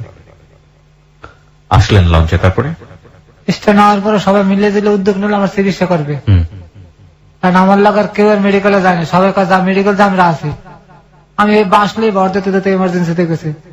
এমার্জেন্সিতে প্রতিবন্ধী একটা কোঠা আছে খালি, ওরা ফিরে চিকিৎসা দেয় মেডিকেলে, এটা প্রধানমন্ত্রী বলে করিয়ে দিয়েছে। তা আমার দেখে আর প্রতিবন্ধী মনে করছে, আমি বললাম না আমি প্রতিবন্ধী না, ভালো মানুষ, আমি প্রতিবন্ধীতে যাবো কথাটা কনে ভুল করে ফেলাইছি। ওহো, করলো না ভর্তি, মানে সবাই এটা প্রতিবন্ধী, এটা প্রতিবন্ধীর খাতা দিয়ে দেয়, আমি চাই প্রতিবন্ধী মানে এটা পাগলের লোক আমার থাকতে হইবে। আচ্ছা আচ্ছা, আমি করলাম নাম পাগল, নাম পাগল, প্রতিবন্ধী না, ভালো মানুষ, আমার প্রতিবন্ধীর মধ্যে দেবেন কা, কিন্তু এই কথা না করলে আমার চিকিৎসাটা হইতো, সব চিকিৎসা ফ্রি পেতাম আমার। তারপরে আমার একজন থাপুর বলা বলত তোর তো কপাল পুললে, তোর তো সব চিকিৎসা ফ্রি আসলো, এটা মাননীয় প্রধানমন্ত্রীর তহবিল, সব ফ্রি পেতে। বুঝতে পারিনি ভাই প্রতিবন্ধীর কথা কইয়া, পরে আমার নিল না, আমার মেডিসিন বাড়ি লিখে দিলে বাড়ি দেখাইছি। আবার স্টেনে এলাম, স্টেনে আইয়া আমার ওই যে বউ ওই ইউনিয়নের সেক্রেটারি করে কেমনে কেমনে মনে করেন যে ই করে লইছে, আমার আর থাকতে দেবে না, আমার মারিয়ে বার করে দিল। এই যে ম্যাডাম ঘটনায় আমার ওই মোবাইলে মনে ফোন দিয়েছে, মনে করেন যে মানে কিছুটা ও হনছে, আর মোবাইল তো আমার বউর দ্বারা থাকতো, আমাদের মোবাইল নাই। আর এই আবার করলো যে এতে মানে এবিল নষ্ট হয়ে গেছে। পরে সবাই মিললে করে চান্দৌড়ে আমরা, আর তুমি মোস মারো, আমার মারিয়ে বার করে দিল আমার স্ট্যান্ড দিয়ে। পরে সেগুন গেছে যে ডিসির ব্যবসা করে সৌরভ ভাই, হায়দ্রাবাদে উঠলাম যে ভাই আমার তো যাওয়ার কোনো জায়গা নেই, কই যাবো? পরে ঠিক আছে তুই এনে থাক। আর আমি মনে করেন সবাই চান্দা মান্দা উঠে দুপুর বেলা সবাই ভাতা হেঁদে 1 মিনিট করে ভাত আমার লোকের রেখে দিত। এই আবার ওই যে ওই বিল্ডিং এর যে কেশিয়ার কফলুদ্দিন সাহেব, এই দেখছে, দেখে করলে ছেলের তো আমার চাকরি করতে, যে পাকিস্তানে চাকরি করতে এই 70 ভাই এগুলো পড়েছে। পরে করলে কি সমস্যা, সবাই জানলে আমি লোকের দক্ষিণে সভাপতি বাজিত ভাই হেও দেখছে, আর মিললে দিলে আমার ওষুধ মোটামুটি ওষুধ কিনে দিতে আছে। আর ওই যে কফলুদ্দিন সাহেব তিনি বলে আমার বাদ দিতেছে ফ্রি, কোনো ভাত খাওয়াইতেছে খালি, আর মাঝে মাঝে ওষুধ পানি কিনে টিনে দিতে আছে। মোটামুটি ভাই আমি অনেক ভালোই আসছিলাম ভাই ভাই, কিন্তু শেষ সময় আমার লোকের যে বন্ধু আরো আমার লোক বিপ্লব মিলে করলো, সার স্ট্রোকের রোগে বেশি দিন বাঁচে না, ও মরে গেলে থালা পুলিশ করা লাগবে, এই লাস্ট আমাকে ঝামেলা করা লাগবে, বাড়ি করে দেন কিছু টাকা পয়সা দিয়ে। এতে ভাই আমি অনেক ভালো থাকতে পারতাম, আমি থেরাপিও দিতে পারতাম, আমি দুধ খাই আমার শরীরে ভালো থাকতাম, খাইয়ে খুব ভালোই আসছিলাম। কেমনে কেমনে স্যারের বুঝাইছে, তারপর কিছু টাকা পয়সা উঠে আমার বিদায় করে দিল। মানে দলপুর একটা গল্লা হয়ে দিল, 1500 টাকা মাস হোটেল দেখাই দিল, খাইলাম, 2 মাসের মধ্যে 10,000 টাকা শেষ। 10,000 টাকা সবাই মিলে দিল, উড়ে দিয়েছিল, আর বাইজিৎ ভাই দিয়েছিল 2,000 টাকা। পরে এই তো মনে করেন শেষ, তারপর মনে করি 4,000 টাকার মতন 7,000 টাকার মতন বাকি বুকে জমছে করতে পলাই বেরিয়ে পড়লো। তারপর রাস্তা রাস্তা ঘুরতে আসি, হঠাৎ করে মনে করে যে সিলেট মাঝা যায় একটু দোয়া লইয়ে যাওয়ার সময় গাড়িতে গেছি, আমার সময় তো তার গাড়িতে উঠে না, জিদ করে ভাই আমি হাঁটতে হাঁটতে ঢাকায় করছি। সিলেট থেকে আপনি হাঁটতে হাঁটতে ঢাকায় আসছেন? 11 দিন লাগছে আমার, 11 দিন। গাড়িতে নেয় না কেউ আপনাকে? কেউ নেয় না ভাই, গাড়িতে উঠতেই তো পারিনি। যাওনি ভাই আমাদের টাকা নেই, তোমার যে হেল্পার গেটের সামনে তার একটা সিট নেই, তুমি কামনে যাবো বইয়ে বয় নেন, সম্ভব না। আমি 11 দিন বই আমি ঢাকা যাইতে তো আমার হাড়ের অবস্থা খারাপ। The ugliest truth of society. এবং যারা আজকের এই অনুষ্ঠানটা শুনছেন তারা হয়তো শুধু ওকে দোষী দিবেন, দোষী দেওয়াটাই স্বাভাবিক, কারণ ওই লোভটা না করলে বা ওর কি বা করার ছিল, তো ট্র্যাপে পড়েছে এখানে, লোভ না করে কিভাবেই বের হয়ে আসতে পারতো। তবে এটা ঠিক যে ওর লোভ হয়েছিল মাঝখানে, কারণ ওর টাকা পয়সার কথা বারবার আসছিল, ওর জায়গাটা থেকে লোভটা করাটাও কি স্বাভাবিক না? এটাও একটা বড় প্রশ্ন। কিন্তু একজন রোগী, একজন রোগাক্রান্ত মানুষ, একজন দুস্থ মানুষ যার শরীর দেখে বোঝা যায় যে শরীরে রোগ বাসা বেঁধেছে, এই মানুষটা কি বাসের মধ্যে ছোট্ট একটা জায়গা পেত না? একটা ওই যে টানেল যেটা থাকে মাঝখানে হেঁটে গিয়ে দুপাশে বসতে হয়, টানেলের কোন একটা জায়গায় তাকে কি বসিয়ে নেওয়া যেত না? করেন না, করেন না দুটো কারণে। একটা হচ্ছে বাসের সিটে যারা বসে থাকেন তারা স্বস্তি বোধ করেন না, তাদের আসলে অনেক আরামের প্রয়োজন, এবং তারা আরামে বসে থাকতে গিয়ে এই ধরনের মানুষজন দেখে যদি বিরক্ত হয়, কারণ তারা মনে করে এরা হিরোইন খায়, এদের জীবনটা এরা নিজেরা নষ্ট করছে, সুতরাং এদের শাস্তি হিসেবে আমাদের এদের সাথে খারাপ ব্যবহার করা উচিত। একটা শব্দ তো আমাদের সমাজে প্রচলিত আছে হিরোইনচি, এবং হিরোইনচি বললে আসলে কিছু বলতে হয় না, আগে পিছিয়ে কিছু বলতে হয় না, ও খারাপ, ওর শাস্তি প্রয়োজন। ওই সিটে বসা মানুষগুলো যখন খারাপ চোখে দেখেন তখন হেল্পার, সেও তো এই শ্রেণীরই মানুষ, এদের মতোই খেটে খাওয়া মানুষ, সেও বাধ্য হয় খারাপ আচরণ করার জন্য। যারা আজকের এই অনুষ্ঠানটা শুনছেন, রেডিওর শ্রোতা যারা আছেন, আমি বিশ্বাস করি তাদের মধ্যে অনেকেই এরকম আছেন। এই অনুষ্ঠানটা শুনে উহুহা করবেন, সকালবেলা আবার যাতাই হয়ে যাবেন, কিন্তু আমি এটা বিশ্বাস করতে চাই এই অনুষ্ঠানটা আজকের পরে হয়তো অনেক কি পাল্টাবে। ভাই, খুব ক্ষুদ্র জীবন, মানে অল্প কিছু সময় নিয়ে দুনিয়াতে এসেছি, হ্যাঁ, এবং আজকে আছি, কালকে নাও থাকতে পারি। আপনি এখন শুনছেন, হয়তো কালকের রাতে হয়তো আপনার সুযোগ নাও হতে পারে। অনেক মানুষ মারা যাবে আজকের রাতে, হয়তো কালকের মধ্যে আপনিও তাদের পথে হয়তো বা চলে যেতে পারেন। মানে এই ক্ষুদ্র জীবনে এত আরাম আয়েশ, এত বেশি লালসা, এত বেশি লিপ্সা, এত বেশি জিঘাংসা, লাভটা কি? চলেই তো যেতে হবে। তাহলে কিছুদিন অন্তত মিলেমিশে এইরকম দুস্থ মানুষ যারা, এদের পাশে একটু দাঁড়ান না, দেখেন না, মানে মানব জীবনে শান্তিটা আসলে কোন জায়গাটা একটু খুঁজে দেখেন না প্লিজ। মানে সুযোগ দিন। আপনি যে জায়গায় বসে আছেন বা যেভাবে লাইফ লিড করছেন, কালকে সেটা আপনার নাও থাকতে পারে, এটুকু তো বিলিভ করেন। আচ্ছা, তো আপনি 11 দিন হেঁটে হেঁটে আপনি সিলেট থেকে আপনি ঢাকা আসলেন, এইরকম একটা মানুষ। স্যান্ডেলটা আমার সামনে দেখছেন না, ওই একটা স্যান্ডেল পা তারা ফুটে হয়ে গেছে, পরে কিনে গাউ ছিঁড়ে দিয়ে 100 টাকা দিয়ে। খাওয়ানোর কোনো চিন্তা করা লাগবে না, সিলেটের মানুষ আল্লাহ অনেক ভালো মানুষ। ওরা রাস্তার মধ্যে বইয়ে রয়েছি, এই জিজ্ঞাসা কি বাবা তোমার এবিল লাগতেছে, কা মাথা না কা এদের লাগছে, এসে মাথা ধুলাতাম, কথা কইতাম, বরিশালের ভাষা কথা মনে ডাকাত ঢুকে মনে করে মাইন মেরে দেবে, এরকম বোবার বান ধরলাম, কথা কইতাম না, খাওয়ানোর কথা করলাম, মাথা ধুলাতাম। প্রতিটা বাড়িতে নিয়ে ভাত খাওয়াইতে হবে, বিশ্বাস করেন ভাইয়া, ওরা মনে করেন নিজে আপন লোকের মতন আমার দেখছে। প্রতিটা বাড়িতে যাও, 10 টাকা 20 টাকা দিয়ে দিতে, তুমি যাও, আর খালি আল্লাহ দ্বারা ফরিয়াদ করতাম, আল্লাহ আমি তো কইতে পারি না, তুমি আমার মানুষ দেখাই দাও। মাদ্রাসার পোলা পান্ডা আমার খাওয়ান কিনে দিয়ে গেছে। আল্লাহর বিশেষ একটা রহমত আমি সিলেট পর্যন্ত পাইছি। যখন ঢাকা শহরে ঢুকলাম, যার দ্বারা আত্মাতে কয় কোনটা খাও, বাবা খাও না হিরোইন খাও। আজকে পার্কে বয়ে রয়েছি, আপনারা আমি সময় আমি তাড়াতাড়ি ওদিকে বসেছি, তাড়াতাড়ি যাইতে হবে, কটা বয়স ভালো মোটামুটি স্টুডেন্ট পোলা পান, মামা আমার একটু দিতে পারো, আমি একটু খাবো। তখন আমার খুব খারাপ লাগছে, আল্লাহ আমি কোন ধরে তোমার লইয়ে যাও, আমার আর থাকতে পেয়ে না। প্রিয় শ্রোতা, আমরা আরেকটা বিরতি নেব, মাত্র 5 মিনিটের বিরতি।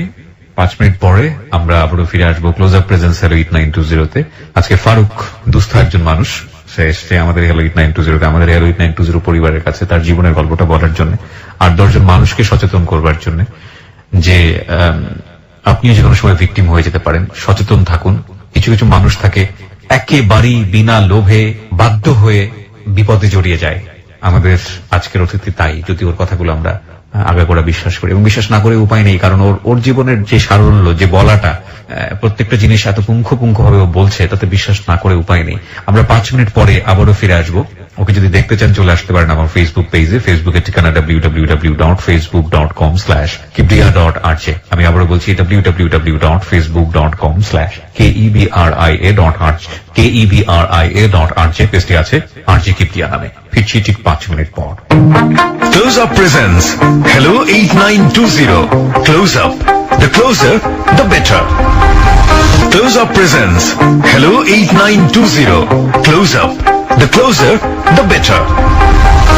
প্রিয় শ্রোতা, আমরা একেবারে শেষের দিকে চলে এসেছি। নিঃসন্দেহে একটি দুর্ধর্ষ, কি বলবো, একেবারেই সহ্য করা যায় না এরকম একটি অমানবিক জীবনের গল্প। আমরা কথা না বাড়িয়ে আবারও ফারুকের কাছে ফিরতে চাই। যারা জীবনের গল্প বলতে আমাদের এখানে আসতে চান তারা আমাদেরকে ফোন করবেন। আমাদের ফোন নাম্বারটি হচ্ছে 09613892892। আমি আবারও বলছি 09613892892। হ্যাঁ ফারুক, শুনি তারপর। সিলেটে নারায়ণগঞ্জ গেছে, আমার এক বন্ধু থাকে ড্রাইভার, আমি খোঁজার লোকে নারায়ণগঞ্জে গেলাম। আচ্ছা, চাষারা যে আমি অসুস্থ হয়ে পড়ি, নারায়ণগঞ্জ চাষারা। হ্যাঁ, পরে আমি যে 8 অবস্থায় স্ট্রোক করছি আমি নিজে জানি না। ডাক্তার একটা স্বাস্থ্য সেবা আছে নারায়ণগঞ্জে, ওনার ডাক্তারে করলে নাম টিকিট কেটে দেখা গেল, উনি কাউকে দেখে কথাবার্তা করে আপনি স্ট্রোক করছেন, আপনি এই মুহূর্তে আপনার আত্মীয়স্বজন খবর দেন। তার আগে একটা কাজ করলাম, একটা ইসিজি করে নিলেন। ইসিজি দেখে আপনি বাঁচতে আছেন, হয়তো বিশ্বাস হয় না। তখন আমি ইসিজি রেফারেটরে কাউকে আপনি ঢাকা যাই যে কোনো যে মেডিকেল পাবেন হেঁটে যায় তাতে ভর্তি হইবেন। আমি ওই মুহূর্তে মনে করেন ঢাকার দিকে রওনা দিলাম। আচ্ছা, আর বাড়িতে একটা ফোন দিলাম যে তোমরা যদি আমার পারো একটু আমার পাশে দাঁড়াও। কেউ আর আমার পরে ফোন দিলাম, কেউ ফোন ধরে না। পরে আমি মিটফুট হাসপাতালে আইলাম, আইয়া মনে করেন ওই কাগজ দেখাইলাম যে আমার এসিজি রিপোর্ট, আর লগালগ আমার ভর্তি দিয়ে দিল। আইসিইউ তো হয়ে গেল, নিয়ে অনেকগুলো ট্যাবলেট দিল, ওইগুলো একবারে খাই শুয়ে থাকেন এখানে, কোনো কথাবার্তা দরকার না। আপনি কালকে দিনে কথা কম আপনি লাগে, দিনে এই কাকা আপনি একটা ইসিজি করা লাগবে, এই একটা ইসিজি আমরা বিশ্বাস করতে পারি না, আমাদের কোনো টাকা নেই। পরে অন্য ডাক্তারের কথা ঠিক আছে ভর্তি নাও, ভর্তি নিল। আমার 2 দিন পরে বড় ডাক্তার এলো, বড় ডাক্তার আছে নামে তো করে কইতে পারি না যে স্যার আমার এই সমস্যা, মেডিকেল বার করে দেয়, হারা যে ট্রিটমেন্ট দেয় সেই ট্রিটমেন্টে আমি চলতে আছে। আপনি এই অনুষ্ঠানের খোঁজটা পেলেন কিভাবে? আমি আপনার অনুষ্ঠানটা প্রতিবার যখন গাড়ি চালাতাম, যখন দূরে যেতাম, আমি আপনার অনুষ্ঠানটা শুনতামই সবসময় শুনছেন? সব সময়। আমি প্রথম শুনি যে কবে জানেন, ওই যে একটা মাইয়ারে মনে করেন যে ওই যে আসলে নৌকায় বইয়া আপনার অনুষ্ঠানটা আপনার যাহা বলিব সত্য বলিব, হ্যাঁ রবিবারে যেটা প্রচার হয়, হ্যাঁ। হ্যাঁ, পোলাটারা মনে করেন যে নদীর ওদিকে লইয়ে যায়, আর হ্যাঁ, এবং মেয়েটাকে রেপ করেছিল, হ্যাঁ। শুরু করে আমি এটা যাহা বলিব সত্য বলিব সম্ভবত 3য় বা 4র্থ এপিসোড ছিল এবং খুবই সারা জাগানো একটা এপিসোড ছিল।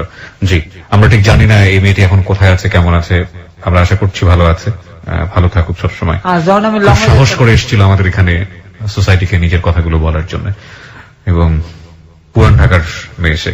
তো আপনার এই সময় মনে হলো যে আপনার আমি জীবনে চিন্তা করলাম যে আমি যে কোনো সময় হার্ট স্ট্রোক করতে পারি, আমার 2 বার স্ট্রোক হয়ে গেছে, মনে হয় আমি একটু শান্তিতে ঘুমাইতে চাই, মাথা দিচ্ছে লগালগ দুনিয়ার এই কথা করে খালি মনে পড়ে কি ভুল করলাম, এই ভুল করলাম, খালি মানে প্রশ্ন জাগে। ছেলেটা কোথায় আপনার? আমার মায়ের দ্বারা আছে, কথা বলা হয় না ভাই, মনটা খালি খা খা কান্দে। কি জীবন, মনুষ্য জীবন কত দামি জীবন, সৃষ্টির সেরা জীব আমরা না, দুনিয়াতে আসলাম একদিন কোন বাবু চাই না কিনে দিচ্ছে, দেখছে আর দেয়নি, ওই ঈদের আগে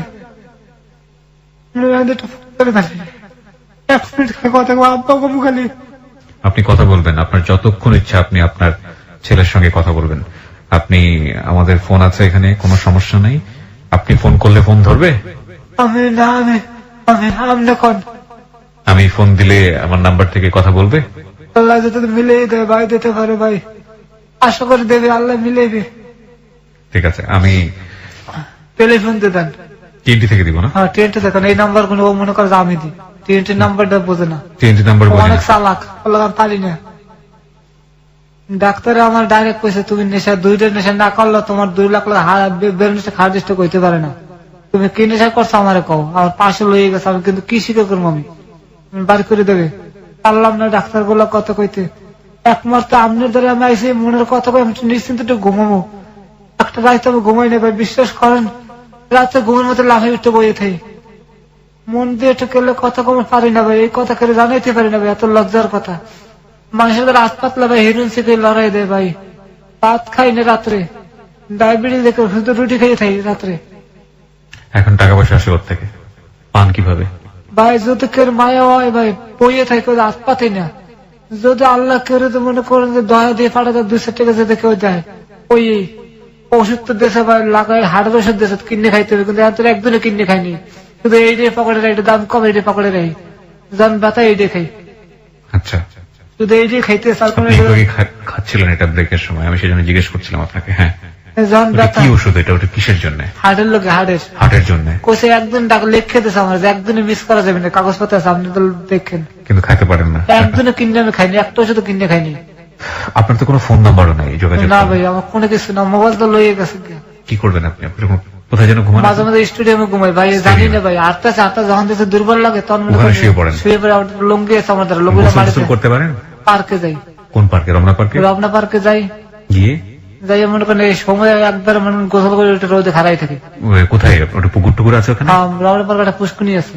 তো হয় না আপনার পানিতে, তো আপনার শরীরের অবস্থা খুবই খারাপ, যে কোনো মুহূর্তে ডুবে হয়ে যেতে পারেন না, মানে পায়ে মনে আপুর দিয়ে মনে করেন সাবান টাবান মাইকা কিছু ধরে একটা ডুব দিয়ে মনে করেন সাবান টাবান সারা আবার বুটে খাড়াই থাকে, গায়ে কাপড় চোপড় শুকিয়ে যায়। গায়ে কাপড় চোপড় শুকান? হ্যাঁ, খুলতে পারি না তো, শার্ট খুললে তার পড়তে পারবো না। মানে শার্ট খুলে পড়তে পারবেন না? মানে আপনার নখ দিয়ে তো সেই শক্তিটা পান না নাকি? এই হাত তো মনে করেন যে সোজা না, যে শার্টটা লই বাম হাত তো পুরোপুরি আপনার একদম কন্ট্রোললেস। গরম পানি যার তেল মালিশ করলে নাকি ভালো হয়, সবাই একই কথা, যে মালিশ করেন, মালিশ কমনে করবো, একাই তো মনে করেন 2টা ডালা দেওয়া যায়, 3 নম্বর ডালা দিলে মনে করেন দুর্বল লাগে। বাথরুম টাথরুম টয়লেট টয়লেট করলে সবাই ডাইনেতে, বাথরুম হলে কোনো কষ্ট হয় না ভাই, আর 4 দিন 5 দিন পর একদিন বাথরুম হয়, খাওয়াই তো নাই পেটের মধ্যে। খাওয়ান না ভাই, ভাত কবে খাই জানি না, 20 বার ভাত খাইছে আর খাইনি। ডায়াবেটিসের ভাই ভাত খাই না, খালি রুটি খেয়ে থাকি। ডায়াবেটিস আছে? আমার 3 নম্বর স্ট্রোকটা ডায়াবেটিসের লোক। কিছু বলতে চান আমাদের লিসনারদেরকে? হ্যাঁ বলেন। ভাই আল্লাহ আপনাকে যতটুকু ধারণ ক্ষমতা দিচ্ছে ওই ক্ষমতা অনুসারে আপনারা ভাই চলাফেরা করেন, কোনো মেডিসিন দিয়ে আপনারা চলাফেরা করেন না ভাই, আমার মতন পঙ্গু হইন না ভাই। আল্লাহ আমার দিয়ে আপনাকে একটু শিক্ষা দেওয়ার সুযোগ হয়েছে ভাই, আপনারা আমার দেখেন ভাই, যতটুকু আল্লাহর ধারণ ক্ষমতা আছে অতটা দিয়ে আপনারা চলাফেরা করেন ভাই, মেডিসিনের ভিতরে কেউ যাইন না ভাই, পঙ্গু হয়ে যাবেন ভাই, আর আল্লাহর দিকে ভাই ঠিক করেন ভাই। He is really genuine man from my heart, I believe him. Believe এটা আমার একেবারেই ব্যক্তিগত ব্যাপার, আপনার জায়গা থেকে আপনার মতো করে। ওকে যখন ফ্লোর দিলাম, ও জেনুইনলি আপনাদের কাছে সাহায্য চাওয়ার জন্য আসে নাই, ও শুধু বলতে এসছে সচেতন হন, আমরাও আপনাদের কাছে সাহায্য চাবো না। এবং মানে আমি টোটালি স্পিচলেস যে একটা মানুষের জীবন কিভাবে স্পয়েল করে দিতে পারে এই medicine. One medicine is enough, একটা ভুল ওষুধ এনাফ। আচ্ছা, আপনি কি আমাদের লিসনার যারা আছে তাদের কাছে কি হাত পাততে চান, তাদেরকে কিছু শান্তির জন্য বলতে চান? আমি না খাই শুয়ে রয়েছে ভাই, তো মনে করেন যে এই মনে করেন যে খিদা মনে করেন যে দুলি গেছে, তবে দাঁত পাতেনি। প্রিয় শ্রোতা, ও হাত পাতেনি, কিন্তু আমাদের মানবিকতার একটা জায়গা আছে। এই মানবিকতার জায়গা থেকে হয়তো অনেকেই ওকে সাহায্য করতে চাইবেন। যারা ওকে সাহায্য করতে চান, আমাদের যে Hello 8920 বিকাশ নাম্বার আছে, যেহেতু ওর কোনো সেল নাম্বার নেই, আমি চাইলে ওর সঙ্গে সরাসরি কথা বলার জন্য একটা ব্যবস্থা করে দিতাম। সেই নাম্বারে ওর সঙ্গে আপনারা যোগাযোগ করতে পারেন। এছাড়া আমাদের অনুষ্ঠানে যে দুটো নাম্বার আছে, সেই দুটো নাম্বারে আপনারা সাহায্য পাঠাতে পারেন, যদি আপনি মনে করেন আপনার জায়গাটা থেকে ওকে কিছু হেল্প করা দরকার। আমি নাম্বার দুটো আপনাদেরকে বলে দিচ্ছি। এটা পার্সোনাল নাম্বার Hello 8920, এটা এজেন্ট নাম্বার নয়। আপনারা যারা সাহায্য পাঠাতে চান এই দুটো নাম্বারে পাঠাতে পারেন। 01782510515। আমি আবারও বলছি 01782510515। আরো একটি নাম্বার রয়েছে 01743075722। আমি আবারও বলছি 01743075722। এই নাম্বারে চাইলে আপনারা যদি মনে করেন ওর চিকিৎসার জন্য কিংবা ওর জন্য কিছু করা উচিত, আপনাদের ব্যক্তিগত জায়গা থেকে আপনারা চাইলে এই দুটো নাম্বারে বিকাশ করে ওর জন্য সাহায্য পাঠাতে পারেন। আর একটি বিষয় বলতে চাই প্রিয় শ্রোতা, এই দুটো নাম্বারে নাম্বার দেওয়ার পরে আপনারা কন্টিনিউয়াসলি অনেকেই এখানে ফোন করেন।